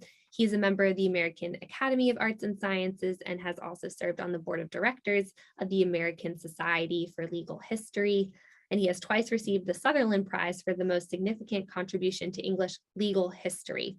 And so our fourth and final panelist is Professor Eugene Volokh, who teaches First Amendment law and a First Amendment amicus brief clinic at UCLA School of Law, where he has also often taught copyright law, criminal law, tort law, and a seminar on firearms regulation policy. Before joining UCLA, he clerked for Justice Sandra Day O'Connor on the U.S. Supreme Court and for Judge Alex Kozinski on the U.S. Court of Appeals for the Ninth Circuit. Professor Volokh is a member of the American Law Institute, a member of the American Heritage Dictionary Usage Panel, and the founder and co-author of the Volokh Conspiracy, a leading legal blog. And his work has been cited by opinions in 8 Supreme Court cases and several hundred court opinions in total, as well as several thousand scholarly articles. So as you can see, we have a very distinguished panel today of these law professors who are legal scholars in this field. And our conversation today focuses on common carrier law, particularly asking the question, is common carrier the solution to big tech censorship? So first, I wanted to just ask if someone would be willing to just give us a brief summary of what common carrier law is for those tuning in who might not be as familiar with this field of law. And then I'll ask all of you to share briefly what your opinion is in terms of how common carrier law could be applied to social media platforms and big tech companies. So first, would someone just be willing to give us— I'm happy to do that since I've done a lot of the history on this particular subject. Thank you so much. The basic intuition is as follows. There are many competitive markets, and in those circumstances, the refusal to deal is thought to be the essence of competition. Or otherwise, if you could force somebody to take your business, then it turns out that you get some kind of a dictatorship. But starting very early on with Sir Matthew Hale, it became perceived that there were certain industries that were called, quote, affected with the public interest. And it meant that these applied to essential services, a debated term. And those essential services had no close substitutes. And so what the law said is if you have the only coach that takes you from London to Oxford, you cannot leave people behind. If you have the only inn, you cannot leave them on the street. So they developed a body of law which says that a common carrier is required to take customers on a reasonable and non-discriminatory basis to avoid these kinds of outcomes. These terms each have some meaning to it. The term reasonable means that you have to give them enough money so that they could remain in business. But at the same time, you're not going to allow them to extract the monopoly profit. And the phrase non-discriminatory means that you can't play favorites amongst your customers and decide willy-nilly that you're going to give one the rate at half the other. There's a fear of expression. It gets complicated when the cost of provision of services are different for different people, and you are allowed, generally speaking, to make cost-justified adjustments. But this creates essentially a very common regulatory scheme. As you move forward in time, the common carriers do not just cover inns and so forth. They cover railroads. They cover essentially electrical grids, gasoline companies, pipelines, and so forth, telecommunications. So a huge portion of the economy is embedded in this. And the modern question is, as technology constantly allows you to come up with close substitutes, you have to ask, is this a durable common carrier type situation? Is it one that can be destroyed and so forth? And the intuition, which I sometimes share, is that if the common carrier says that you can't refuse to deal, if these particular companies have that kind of power, then even on non-price interests, like taking people whose views are adverse to yourself, are they under a duty to serve? That's the basic problem. And the solutions differ, to put it mildly, very widely across different individuals with different presuppositions as to what the right or wrong solution is. So I'll leave it at that. No, that was extremely helpful. Go ahead, Professor Hamburger. You were going to add. Thank you. I greatly respect my former colleague Richard's view of common carriers. I've learned a lot about it from him. I just want to draw out a little distinction that he alluded to, but sort of strengthen it, if you will. The distinction between the public function justification and the market dominance justification, and they have different implications. The public function justification note would even apply to a small bus company. It's the public character of the enterprise that really matters. There's also a market dominance justification, which Richard emphasized. And notice that applies to merely private companies engaged in what might not seem public functions. What I want to emphasize here is that the government has actually aided these companies, and therefore the market dominance is not merely private. It's not as if we should say, oh, we shouldn't punish these people for being successful. And 230 is central in this, amongst the other ways in which the government has subsidized its companies, is it's helped establish tech company dominance. Because Section 230 privileges tech communication over print communication and in-person communication. And so, we're not in the realm of private individuals being punished for their success. This is a partly government established dominance. Yeah, and also, if I could, the question of what problem common carriage is supposed to solve is an old one. It goes back to the beginning of the 20th century, the debate between Bruce Wyman and Burdick. Burdick took it's all economics. It says, do we have easily substitutable products?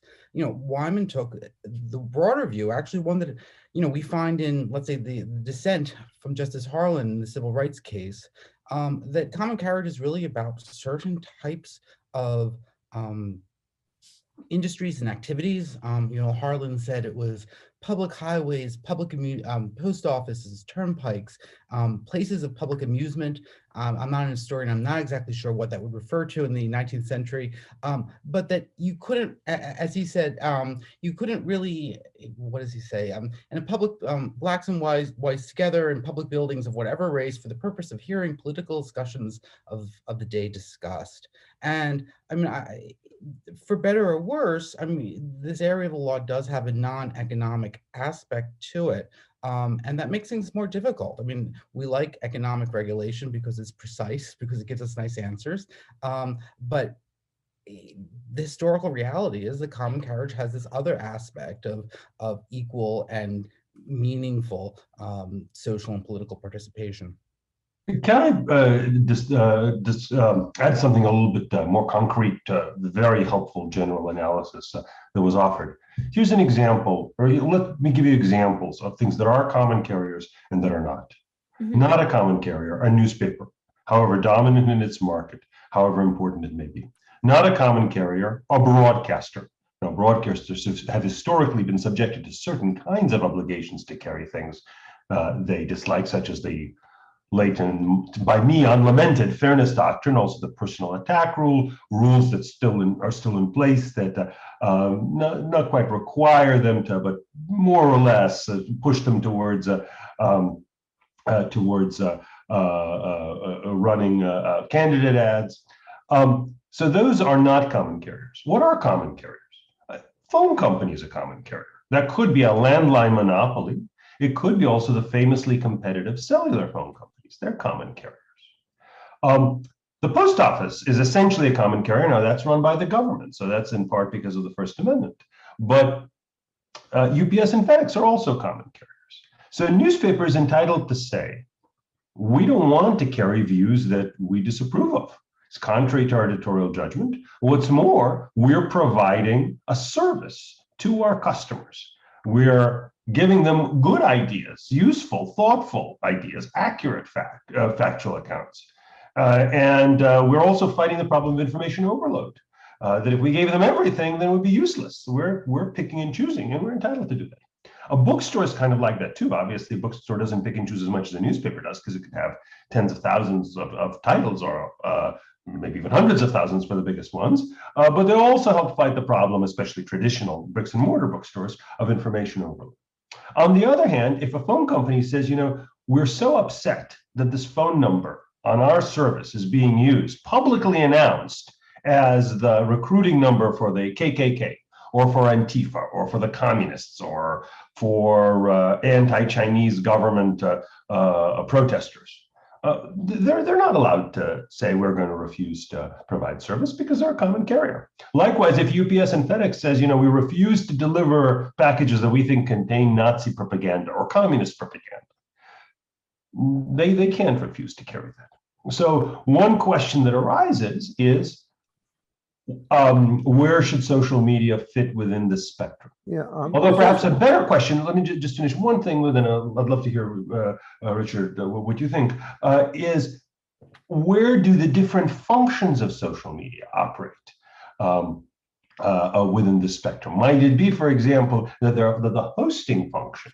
where it just decides whether to carry a particular Twitter feed, let's say a particular Facebook page, could be a common carrier, but on the other hand, the recommendation function, where it decides what to promote as articles you might enjoy, might be more like a newspaper or more like a broadcaster or not.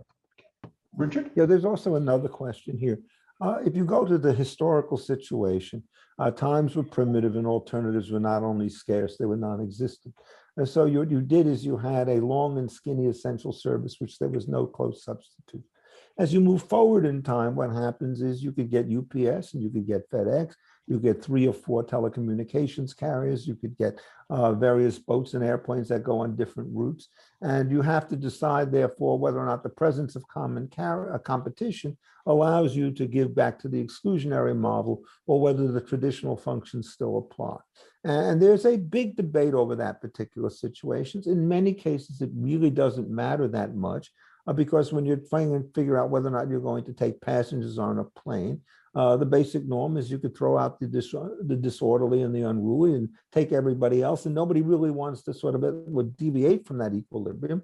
But when you start having content and information, then it turns out that if you regard these as competitors, Like newspapers, they can exclude. If you regard them as traditional common carriers, they can't. And the definitions from the historical sources don't point unambiguously in either direction. If I may, first a framing point, and then I want to engage with what Eugene and Richard just said. The framing point is, I think we should always remember in this conversation that although we're focusing on common carriers, that is not the only justification for anti-discrimination laws in this context. There are other constitutional foundations for that. We needn't dig into that here. We just got to keep in mind this is one of many, and it's related to the others. Now I want to get to the question that my colleagues raise as to what is a common carrier. And I just want to point out that what's conceived to be a common carrier is a flexible thing, and it's expanded or contracted depending on the sort of regulation that's at stake. There's full common carrier regulation, which includes its price controls and all the rest. I suspect most of us have some hesitancy to endorse that in most situations. But then there's a milder common carrier regulation, which is simply the anti-discrimination element. And when the anti-discrimination element has come into play, there have been very broad understandings of what is a common carrier. For in a 1701 case involving a farrier, the farrier could not refuse to shoe somebody's horse. On the other hand, that didn't mean the farrier was subject to price controls and things like that. So we got to keep in mind here is it depends what we're looking at. If we're talking about broad common carrier regulation, as has happened to the phone companies, we might take a narrower view of what a common carrier is. If we're looking at anti-discrimination law, then you have a very broad understanding of what a common carrier is. That's been true in anti-discrimination law throughout the past century in the United States, and it's also true when it gets to some of the First Amendment issues. So to the extent we're talking about anti-discrimination law, you know, our sense of what a common carrier is actually expands a little, is a little broader, and historically that's been true. So Title II covers restaurants and movie theaters, neither of which comes close to the standard historical definition. And there's a real question, is that good or a bad kind of thing? Because a non-discrimination rule, amongst other things, will retard competition, may make it more difficult to get new entry and so forth. So one should never assume that the broader definitions comes without any kind of a parallel cost.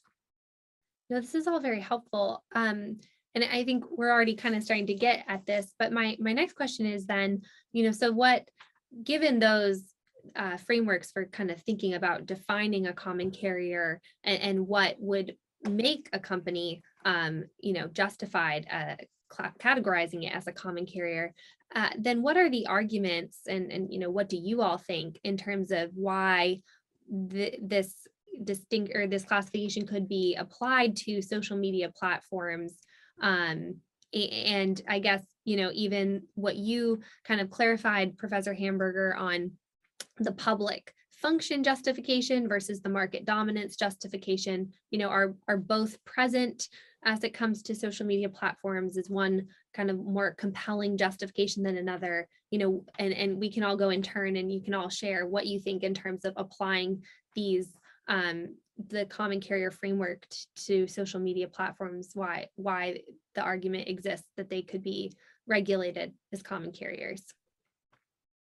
Adam? Sure. Well, you know, as has been pointed out, it's a vague, and it is a vague term. There's many things, from, you know, grist mills to places of public amusement, as Justice Harlan said.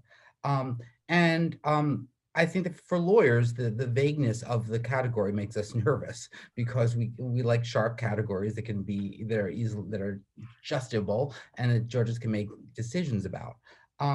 But you know, I think I go back to the Harlan dissent, is that people have to be involved in where the public discussion is actually happening in a meaningful way. And for whatever reason, you know, the social media networks seem to exhibit extreme network effects, and they seem to solidify around a few points. And that for meaningful involvement in that, in those places, you know, there has to be some sort of mild non-discrimination requirement. Now that sort of exercise of state power, it makes people uncomfortable. On the other hand, you know, virtually every institution in our society, our schools, medical provision, housing, where they're suffused with these anti-discrimination requirements. Somehow we managed to get along, whether we're burdening unspeakable inefficiencies, I don't know. But I think at the very least, the burden should be on the social media companies to sort of show what really will happen to them, other than Zuckerberg being upset that certain people are having certain discussions. Mm-hmm. Look, on the social media side, there has always been a category that you could get rid of unruly people. And Eugene and others have mentioned that, you can probably keep people who are trying to incite riots, steal military incitement, inspire anti-Semitism or something like that all. But the category of misinformation that is used by many of these companies to justify the kinds of exclusions they make is much more pliable and much more dangerous. Generally, most of the things I believe would be described by somebody like Mark Zuckerberg as misinformation. And so, do you want to talk about the side effects of vaccines as a movement against the universal use of them? I think it's a perfectly legitimate topic, even though it may well be that the vaccination side is correct. Do you want to talk about the fact that the COVID vaccine originated in the Wuhan virus laboratory? I think that's a perfectly legitimate subject and so forth. Do you want to take the people who wrote the Great Barrington Declaration and throw them off the air on the grounds that they're the wrong kind of sciences? I think not. And so what has happened is the ire has come up because the for-cause requirement associated with removal has been stretched to the point that it now looks as though partisans on one side are suppressing their rivals when the taint of illegitimacy or crankiness doesn't seem to be part of the case. And I think that's what it is. And then going back to what Philip said, this is something that bothers people, even for small companies who are doing this. And it bothers you even more if you think, as may well be the case, that since many of these companies have the same kind of quote unquote progressive or liberal bias, they are doing it with tacit collusion one amongst another. And that sort of creates something that makes it look more like a monopoly by way of combination, rather than a series of competitive, independent, free-thinking common carriers. And I think that's constantly in the background in this particular debate. And we don't know what the thing is. And the last ambiguity, I think that should be mentioned, is when are the other guys coming in? So if there were a Pauler out there to pick up the conservative stuff, you'd be much less willing to shut down or to get angry at Facebook, but they're not available. When they come available, you may want to change. So it may well be, if the number of viable alternatives is a key issue, the definitions are going to start to go in and out. And from a policy point of view, it's just extremely difficult to say you're on, you're off in different periods, going up and down depending on who succeeds or fails. So you have a lot of administrative problems in addition to all the definitional ones that people have referred to. That's very helpful. Professor Volek or Professor Hamburger, do either of you want to share your opinion on why we could argue that social media platforms should be regulated as common carriers? Come on, Eugene. He's, hold on, he's muted. I'm muted, sorry. So I think it's important to distinguish different functions of social media platforms. Let me just give you an analogy. If you look at the First Amendment case law having to do with whether it's constitutionally permissible to require property owners to allow speech on their property, there are several cases that say yes sometimes, although not other times. One of them is Rumsfeld v. Fair, where I oversimplify here, but the court said it's constitutionally permissible to require universities to allow military recruiters into the recruitment program. Does that mean universities are common carriers? The court didn't use that terminology, but essentially we're talking about here about the First Amendment law analog of common carrier doctrine. No, of course not. Universities have very broad authority to set their curriculum, to decide whom to hire, to decide which speakers to invite, to decide which programs to run, especially when we're talking about private universities. But as to one particular feature of what they do, which is the recruitment, the hosting of recruiters for their students, as to that, essentially, the court said they could be treated as common carriers. Likewise, in the Pruneyard case, shopping malls under California law and now in the law of a few other states have been required to allow members of the public to go onto the property and leaflet or gather signatures.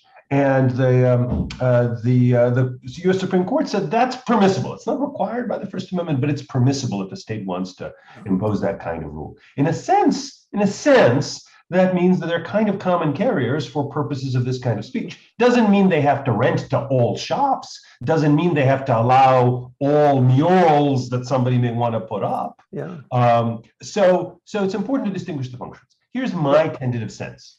I think that that there's a plausible argument to say that when we're talking about the hosting function, can Donald Trump have the @RealDonaldTrump account? Can Louis Farrakhan have a Facebook page? At least it's plausible to say that the social media companies should be treated like phone companies, or like, again, UPS or FedEx, and be told that essentially you have to carry that speech. I'm not sure that that's a good idea because, there's no problem, almost no problem so bad that government regulation can't make it worse. Maybe it'll make the problems worse. But at least I think that's a plausible argument, again, by analogy to the phone company. On the other hand, if what you're concerned about is that platforms are not promoting certain kinds of speech as much as they're promoting other kinds of speech, not including it in speech you might like or other people have been viewing or we recommend, there it seems to me that the case for common carrier status is quite weak. Because again, I think those social media companies are performing an important function and constitutional protection function of dealing with information overload problems for their users. And solving them that way. So that's what I think is the main distinction, at least at the general level. I think they're too difficult. Oh, Philip, go ahead. I've talked. Oh, thank you. I just have 3 quick points. First, I want to actually directly answer Claire's question in the following way. Section 230 already partly treats platforms as common carriers. C1 protects them from being treated as the publisher or speaker, and this is similar to the old common carrier protection from liability for harm caused by goods conveyed and the like. None of the tech companies objected to getting the benefits of sort of partial common carrier status. So the problem with 230 is not that it treats them as a common carrier, but it only does it partly. It does not impose the corresponding duty not to discriminate. So the statute secures them in common carrier privileges without the corresponding responsibilities. And I think that it's important to remember, then therefore it's too late in the day for them to object that they're not common carriers. They wanted this. They coordinated with government to get it. And we should never, never forget that. Second, Adam mentioned that we all live with anti-discrimination law. And although there are complicated questions about this law that we're always exploring, and it's complicated, but we all live with it. And you and I and everyone listening to this, none of us have legal departments to help us navigate this, and yet somehow we manage to do it. These companies have the largest legal departments and access to law advice that anyone in the country. I think they can handle it. And then I want to get to Richard's point, which we're all worried about. I think it's very important to mention it. The term misinformation, as if this is grounds for censoring people and shutting them up. I just want to remember, Galileo was guilty of misinformation. Darwin was guilty of spreading misinformation. Everything. Copernicus. Misinformation. Thanks. Yeah, but can I mention something? I want to take issue with Eugene, at least a qualification. You mentioned 2 cases, and I think each of them has another wrinkle. One of them is, can the military come on to recruit? Generally speaking, I think if the answer is, can the military just knock on the door and say, we want to be there, there's going to be a serious problem. Just the other day when they had the Cedar Point case, they made it pretty clear that a state which requires you to accept a union is going to basically fall to the per se takings rule in a case like Loretto. That would happen here. But what makes these cases much harder is it's the unconstitutional conditions doctrine. Is we giving you money, and so therefore what we want to do is to say, if you want to get our cash, then you have to let the military come in, the Solomon Amendment. And there are just many complications with respect to that. But I think the government was prepared to say, they won in court, saying if we want to do that, we can do it. And they did it not only for the unit inside a university that was engaged in the discrimination, they did it for the whole place. So your medical school could go down in flames if your law school got very tough on military recruitment for JAG. And the other thing is on the Pruneyard case, one of the ways in which defendants actually got out of some of these problems is they started using serious time, place, and manner restrictions, which are generally justified. And in certain kinds of shopping centers, it turns out you can shop if you have demonstrators, and in other cases you can't. And so you get some stuff going on that particular dimension as well. So, I mean, what happens is it's not just a common carrier problem, not just a direct regulation problem. Also lurking in the background in many of these cases is the unconstitutional conditions problem.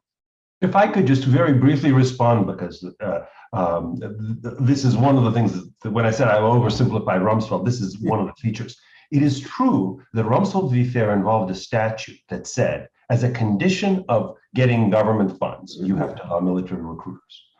But the decision was broader than that, because the court said, and I quote, "This case doesn't require us to determine when a condition becomes an unconstitutional condition. It's clear that a funding condition cannot be unconstitutional if it would be constitutionally imposed directly, because the First Amendment would not prevent Congress from directly imposing the solemn immense access requirement. The statute does not place an unconstitutional condition on Yeah, but the question is, why would that be the case? Well, and what's the justification for saying the government gets to come in for military stuff and nobody else can come in? You have to have a kind of government supremacy type argument, which really sits very uneasily with the First Amendment. Yeah, I'm perfectly concede that they're willing to say that. I don't think it's right. And I also think the First Amendment constitutional issue argument is, as always, extremely hairy. Well, so I'm sorry. I just want to say, I think this is a bit of a sideline from our main conversation, but I also want to say I think it's fascinating. And if you're interested in this topic, forgive the promotionalism, I have a book coming out in September called Purchasing Submission that re-explores unconstitutional conditions. But I actually don't think this is an unconstitutional condition situation we have here. Yeah, if I just add a little historical perspective. Is it unconstitutional to require communications companies to carry messages? Certainly for common carriers, I mean, it's not. I mean, even in the 19th century, physical interconnection was in fact ruled that it was unconstitutional, it violated their views of substantive process. However, telephone companies were required to submit messages to competitors. I mean, the way it worked is if, I was trying to call Claire and she was on an independent telephone network and I was AT&T, I call AT&T and their operator would call an operator from the independent telephone company, and then they would call Claire and says, oh, Candid's trying to reach you, get yourself to an AT&T telephone company. So, I mean, the notion that companies engaged in this sort of behavior, in this sort of business, have to carry other people's messages, at least for most of our history, did not raise constitutional issues. No, that's helpful. Can I flag one other constitutional, unconstitutional conditions question here? So I think that the government can indeed require social media companies to operate like phone companies when it comes to their hosting function. And I think Rumsfeld is one precedent for that. Richard argues that it may be badly reasoned, perhaps, but there it is. However, one interesting conditions question is what happens if Congress says, as to the recommendation function, as to your deciding what to promote and what to push out to people as something we recommend or something you might like. We know we can't require you to be non-discriminatory, but we will provide that if you want immunity from libel liability as to what you recommend, then you have to be viewpoint neutral in those recommendations. Whereas if you want to have complete discretion as to what you recommend, we totally understand that you have a First Amendment right to exercise such discretion, but at least as to that, you will not get immunity. So if it turns out what you're recommending is something that's libelous or invasive of privacy or whatever else, then you might be liable. I'm inclined to say that that would probably be constitutional. Yes, and I can point specific cases that so hold. I'm not positive that that's a great idea. I'm not positive any of this is a great idea. But that's where I think the conditions question comes in. I think as to the hosting function, the government can use just its sovereign power to say, look, you are like the phone company. Whereas as to the recommendation function, and there's some other functions as well, like the conversation management function, where it polices comments and the like. and replies. There, it seems to me, there the government would have to use kind of the carrot of immunity, which now it offers categorically to everybody, and it might provide it. But Eugene, what you've done is open happily a can of worms.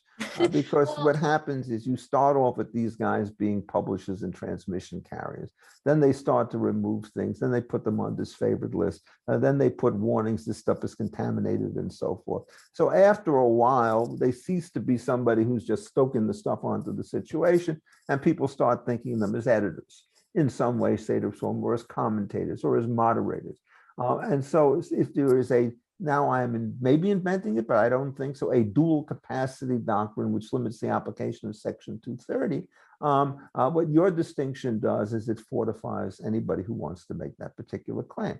And I'm not against that. Look, I think one of the noticeable things about this conversation amongst the people with very strong-willed types is the amount of diffidence that we have with respect to the fact that we have the quote unquote one right answer. And I think that's actually a very healthy thing. But I do think what happens is the crystallization of really extreme cases of abuse that is defined by some are what drives it. And say Donald Trump, there are people saying you're under a duty to keep him off, and there are other people saying you're under a duty to keep him on. And I don't really think that we have a strong enough theory to decide which of those two guys is strong enough so as to persuade the anti-Trump guy to go his way or the pro-Trump guy to go the other way either. So we are in a bit of a pickle. Can I ask another question? This is so fascinating, but I kind of want to take us into a little bit more of the weeds of some of what this would look like. So, you know, I know Professor Hamburg, you mentioned this, and Professor Kandub, your law review article talks about how, you know, common carriage is always a regulatory deal, and Section 230 has already given them the carrot, if you will, without imposing a corresponding stick of a non-discrimination requirement to encourage these encouraging these platforms to enable users to block objectionable content for themselves. So I just want to ask, what kind of language, you know, would a common carriage requirement kind of take? Senator Hagerty's bill, the 21st Century Speech Act, kind of puts forward some language on this that, platforms that function as common carriers must be available to all users on non-discriminatory terms, free from public or private censorship of political or religious speech, and defines platforms as companies that have over 100 million worldwide active monthly users. So I wanted to ask you all, you know, what would common carrier language and requirements look like if they were to be imposed on these social media companies as a corresponding stick to the Section 230 protections? I think it's an important question, particularly because although these companies don't really realize it seems yet, they have a choice in front of them. They might get full common carrier regulation, which I don't think would be a good idea, and it would be very bad for them. And they could avoid that if they accede to a simple non-discrimination requirement, in particular, a bar against viewpoint discrimination. In the Texas bill, which I was somewhat involved with, we simply use the language about no discrimination on grounds of religion, race, or viewpoint. And the advantage of this is that you're buying into the whole host of doctrines and knowledge we already have about what this is. And one avoids conflicting with Section 230, not that it's constitutional, but one avoids conflicting with the statute because it really deals with content discrimination, not viewpoint discrimination. And if one merely seeks injunctions backed up with contempt or proceedings, you don't even have to ask for damages. You don't run into the liability language there. So there's a way of doing this quite neatly without even running into the statute, let alone the Constitution. Well, nothing is that neat. And so, I mean, there are a couple of things I'd like to make. One is this 100 million subscriber figures. The moment you start using size as a condition on this thing, one could argue that it's a kind of a suspect categorization and will expose it to constitutional attack. Two, even if that's not true, you go from 99 to 102 million subscribers, and all of a sudden the boom starts to fall upon you. Third, you have the question is, well, how do you count them anyhow? For example, trying to count full-time equivalents when you're dealing with, how many workers do you have to have before you're subject to a union gets you into these endless disputes, and you're going to start to do something like that here. And the third thing is viewpoint discrimination. It's there, and I think Philip is right. but we don't know how much it's going to carry over. Is viewpoint discrimination going to be sufficient to say that you have to let somebody go on there if they're going to exercise mass slaughter or child pornography or something? I think the answer he's going to say is no. And I think he's the right answer. But that depends upon your willingness to incorporate not just the non-discrimination part of the First Amendment, but all the other stuff which deals with categorical distinction. So we have open fields, non-discrimination rules, total ban rules, and you have to live with that as well. I think the price is worth paying. And so I would agree with Philip and I would vote for his bill. I would want to take out the 100 million stuff. I would just kind of treat it as a general obligation rather than a monopoly, but I don't know whether I'm going to go to war over that because I don't even know whom I'm fighting. I would never want to go to war with Richard. He's a dear friend. On the same side, Philip, please. Yes, but I must say, given that you were emphasizing the market dominance justification, yeah, that would be 100 million. Status, I can't imagine that you really want to emphasize that the size of the company is irrelevant. But I'll stop there. I'm not. Look, as I say, I'm not really sure. But I mean, my view about the antitrust stuff on price fixing and so forth, size really matters. But when it comes to the sort of viewpoint discrimination, I'm much less confident that that part of the size issue is as important here as it is somewhere else. And so that's what gives me a little bit of pause. That is, the traditional antitrust concern with size and domination had to do with prices and rates. And now when that is no longer on the table, do we de-emphasize the size component and sort of emphasize the fact that you're a pipeline of some sort or not? I think it's a very hard question. I mean, let me put it this way. If the alternative were the status quo, I would vote for Philip's bill. Can I ask a question? Oh, go ahead, Professor Bullock. Eugene. Yep. No, Adam. No, please go ahead, Eugene, please. So one question I think we might be asking is, what's really wrong with these platforms making these kinds of decisions? Well, one thing, maybe it's blocking their users' posts. Well, all right, but it's their property. Why not have people go to other services? That's why I think that size matters here. That the concern is that, first of all, there aren't that for certain kinds of platforms, they are, if not monopoly, something pretty close to it. But more importantly, the concern is basically the one that's raised by usually liberals, in particular, for example, Justice Stevens in his Citizens United dissent, and many people who back that dissent, which is that economic power is being leveraged into political power. And that at some point that becomes dangerous to democracy, especially when we're talking about close elections where a vastly large corporation could sway enough votes to affect the outcome. Now, I actually don't agree with Justice Stevens's dissent in Citizens United. Recall, Citizens United was about whether corporations have the right to speak about candidate elections. And I think they do. I think the majority got that right. And in particular, for example, came up whether Twitter should be able to label tweets as it thinks that they're wrong or suspect or whatever else. Yes, I think that's part of their free speech rights.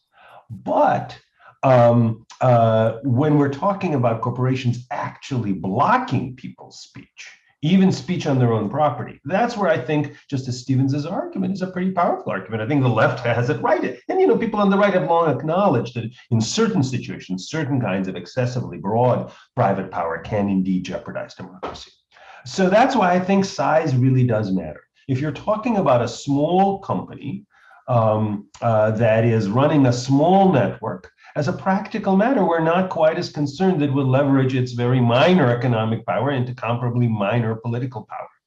At the same time, we might be more concerned that even the risk of litigation is going to drown it in litigation expenses and is going to deter it from implementing even useful and valuable filtering mechanisms and the like. So that's why I think if our concern is, and maybe it shouldn't be, but if our concern is the leveraging of economic power into political power, that's something that we should be particularly focused on those entities that have real measurable economic power. Let me mention a complication, because I think one of the things that's going on in these particular cases, if I get up there and I say, I'm just not carrying you, it's fine. But if I get up there and I say, I'm not going to carry your salacious, immoral, and contradicting, and I make false statements about your position, then it's a situation in which there's an overtone of defamation in cases like this. And if there's an overtone of defamation in that body of law, size does not matter at all. And so if somebody were to say, oh, you know what, these guys who wrote the Great Barrington Situation, they're mass murderers. Even if you said it to a small group of people off of the internet, you can sue them for defamation and you have to establish the requirement. And you could do it here. So what makes it so hard is almost always all of the carriers who take somebody off never say, oh, we're just doing this on a whim. They always give you a reason. And sometimes the reason they give you is one that should put them in the soup. In other cases, it's a reason that should give them an award. And there's just no way with Philip's bill that you could handle the defamation side of this thing.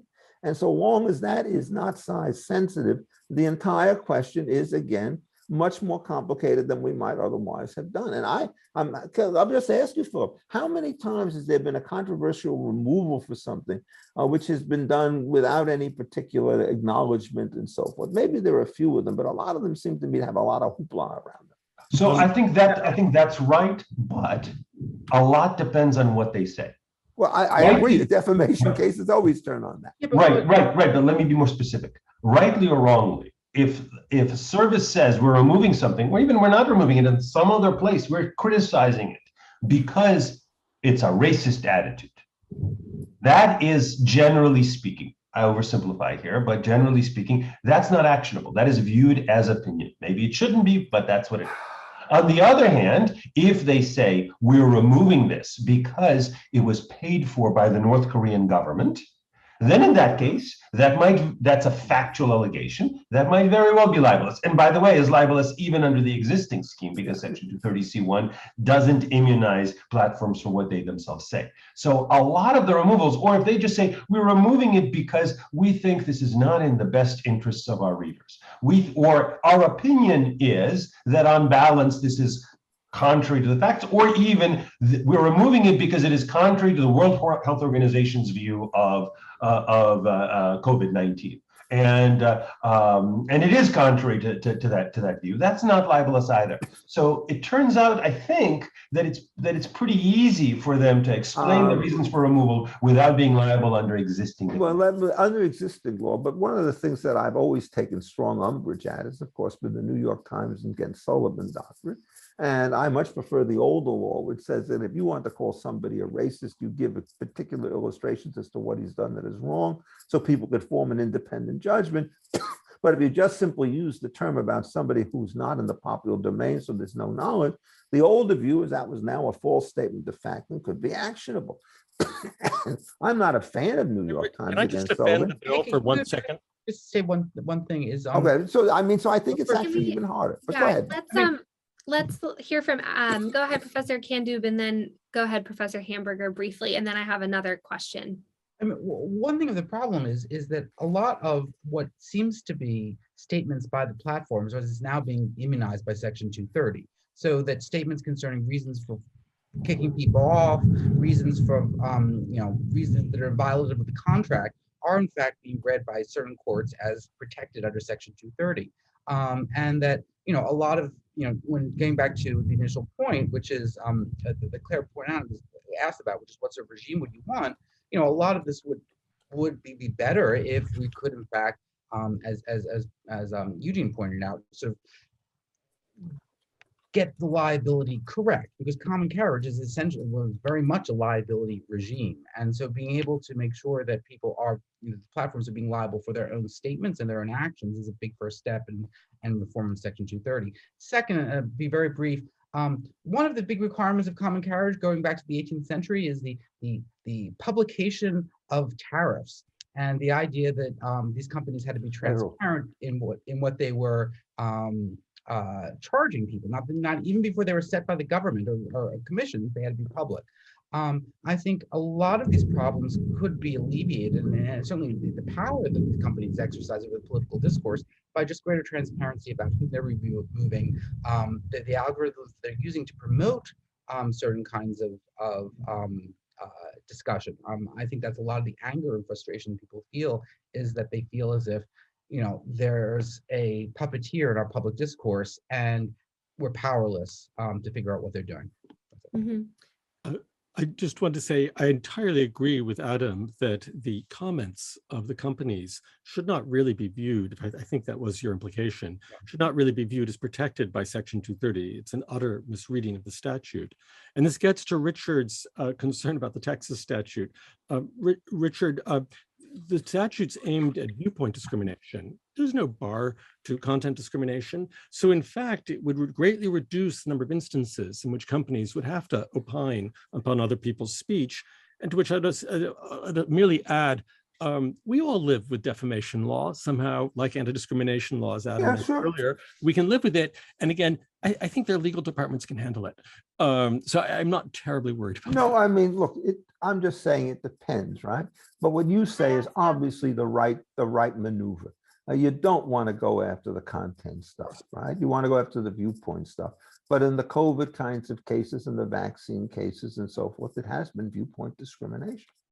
Can I ask just two quick practical questions? So the first is something that Professor Kandub brought up in his law review article was about encouraging platforms to actually empower the users to block objectionable content for themselves. So, requiring the non-discrimination requirement on platforms that they can't block and filter content, but they need to, host and carry kind of all content that, but then kind of completing that, I guess, by empowering users themselves then, because, there might be lawful content that, a user might not want to see. And so I'm wondering what you all would think about trying to encourage platforms to enable users to moderate their own experiences. So platforms required to host all content, not discriminate based on viewpoint, but then people could moderate their own experience. Don't we do that with child locks? Yeah. I guess. I mean, of course, it's a brilliant idea, Claire. I mean, perfectly sensible. I don't know, brilliant. Maybe too obvious to be brilliant, but it could be nonetheless. And then finally, like on the state level, so if this type of common carriage regulation isn't likely to necessarily pass through Congress anytime soon, Professor Hamburger, you talked about the bill in Texas, should states be trying to pass their own kind of common carrier laws? And then the second part of that with regard to states is, are there other tools at states' disposal, maybe less than common carrier, such as public accommodation law, that they should be utilizing? I know that we have some state participants on this call, so how would you kind of advise state legislators, state actors when it comes to common carrier approaches? Yeah, I think we don't need full common carrier regulation. That's really jumping a little too fast, to put it mildly.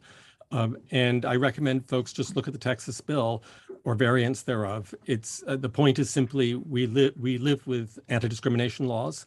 Another anti-discrimination law won't do much harm and may do a lot of good. And it's perfectly appropriate for, how should I put it, 50 different common carrier flowers to bloom in different states. By the way, is that true for a network industry when there's a dormant commerce clause question Right. in the background?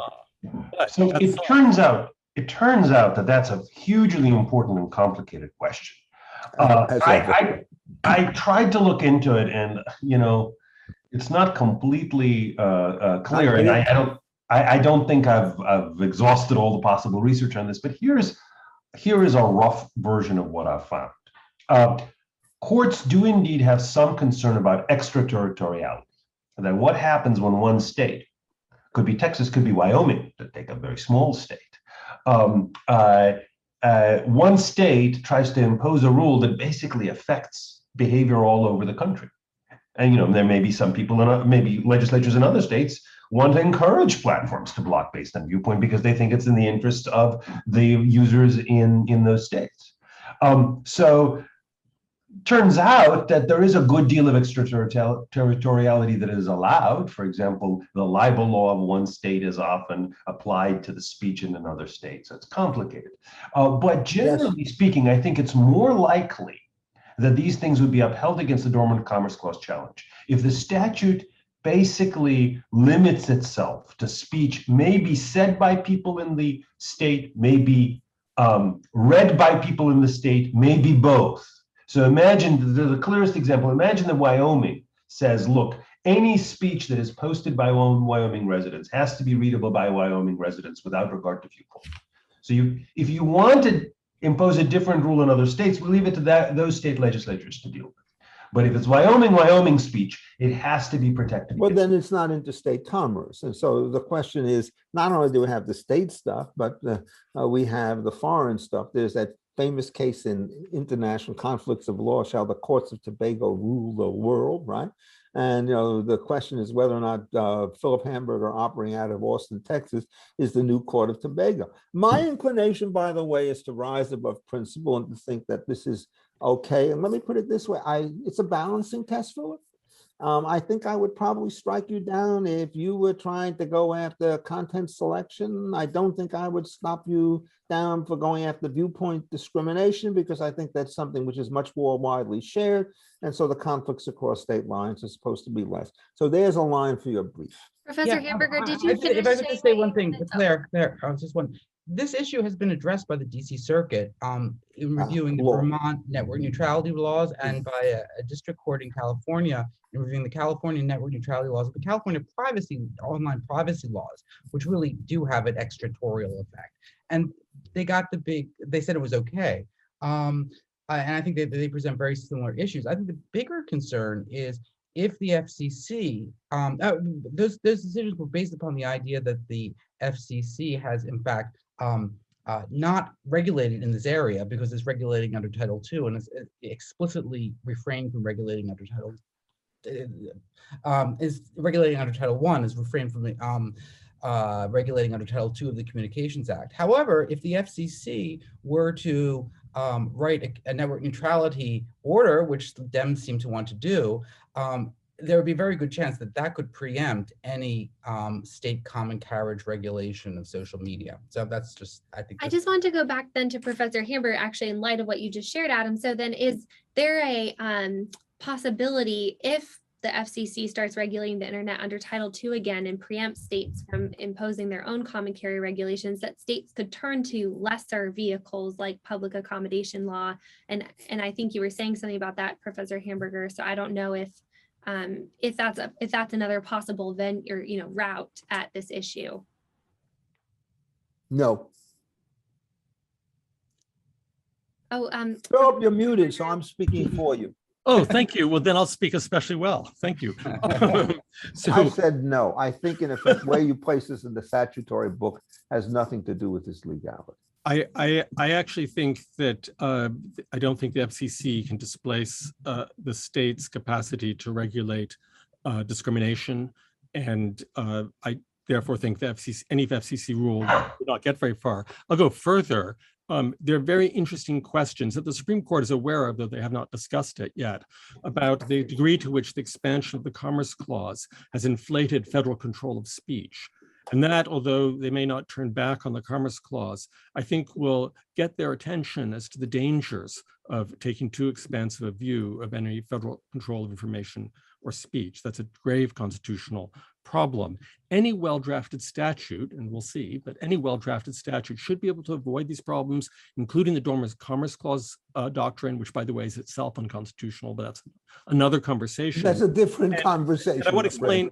And yes, and I just want to add finally that we can never forget a technological aspect of this, which is the use of VPNs.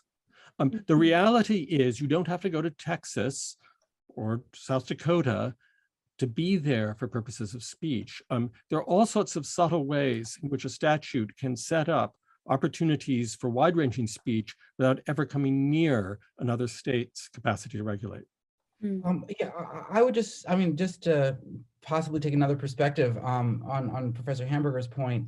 I think the FCC v. Iowa Utilities, I agree that the federal government can't limit the state's ability to regulate discrimination. So if the statute, as the Texas bill is phrased, is in terms of discrimination, more like a public accommodation statute. But in FCC v. Iowa Utilities, the court essentially said that the FCC can regulate intrastate communications, if it affects in any way the interstate. So I mean, we'll see, but I mean, I think it's something that Yes, is a possibility. It'll be really, forgive me, I think it'll be really quite amazing, quite shocking if it is to protect the tech companies that suddenly state anti-discrimination laws are held to be unlawful under federal law.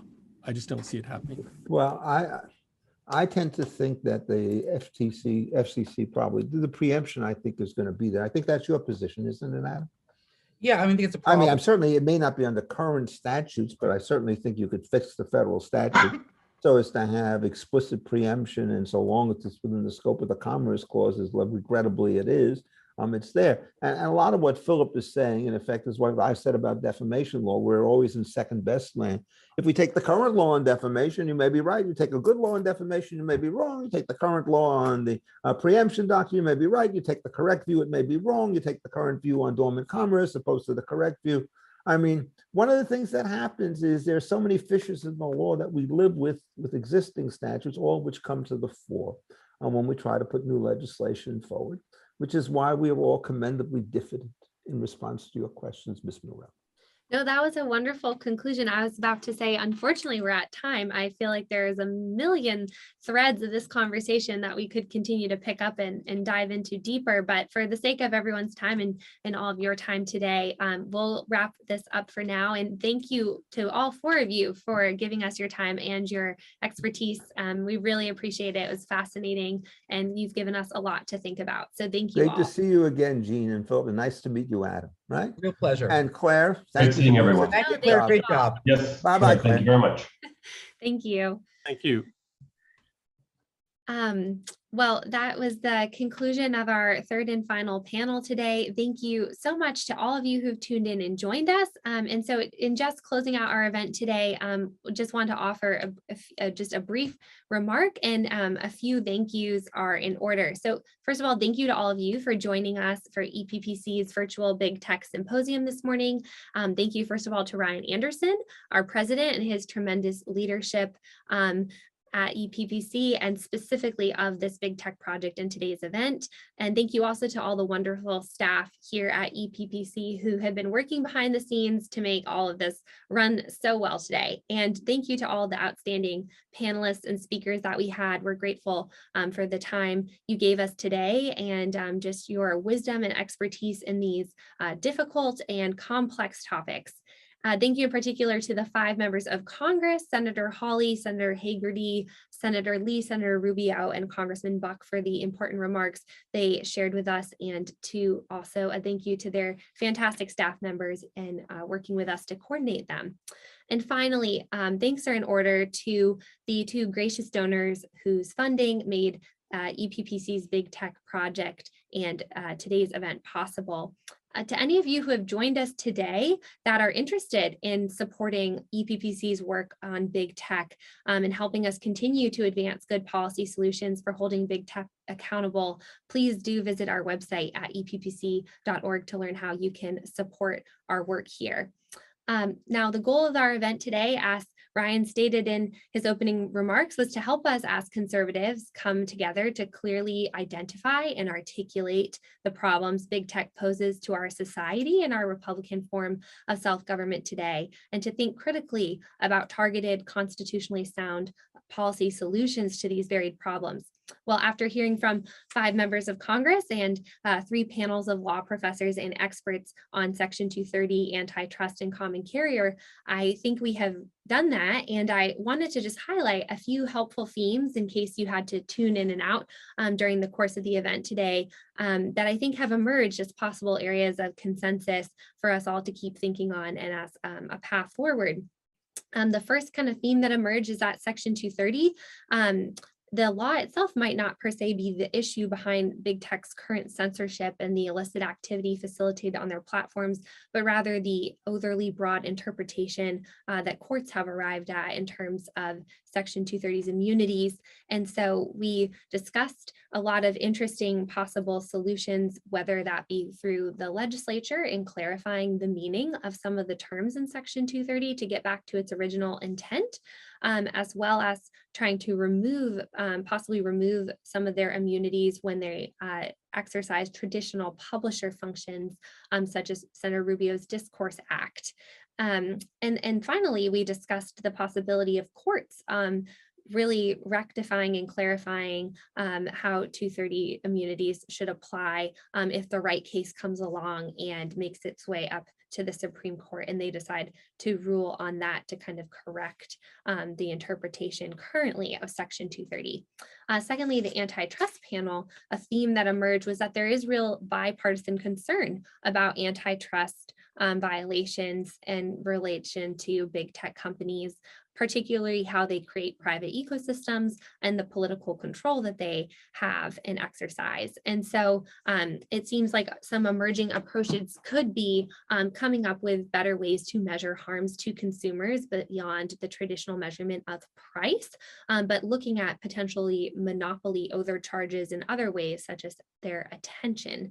And also the idea of updating some of the standards in antitrust law and shifting some of the burden of proof to these companies to prove the efficiencies that their acquisitions would achieve for consumers, and also shifting their burden to prove that the acquisitions they're undertaking are not unlawful. And so I think the main theme from that too is just that greater antitrust enforcement is needed in digital markets, both at the state and federal level. And finally, you all may have just heard our common carrier panel. We had a robust discussion with, I think, themes emerging there about imposing non-discrimination requirements on these social media platforms as the counterpart to the Section 230 liability protections that they already enjoy as the first part of a common carriage regulatory bargain, and the need and possibility of then imposing the second half of that, which would be requirements to not discriminate. Particularly, we focused on looking at viewpoint discrimination and anti-discrimination requirements around viewpoint. So those are just a few of the themes that have emerged, and we hope will provide a helpful framework for conservatives to work together to bring an end to big tech's censorship of conservative voices in speech and the other harms big tech causes to our society, democracy, and our children. We hope that these solutions that you heard debated and discussed today will help each of you think better on these issues in your own lines of work. And if you're interested after today in continuing to follow along with the work of EPPC's Big Tech Project, you can find our project page on our website. I also send out a weekly Big Tech wrap-up newsletter each Friday with the most important items to be aware of and keep track of related to big tech from the past week. And past issues are also available on the project page, so you can sign up for that there. As I had mentioned previously too, we will also post the full video recording of today's event on our project page in case you missed any part of it or want to rewatch any particular segment. And you can also then share that recording link with colleagues who may benefit as well.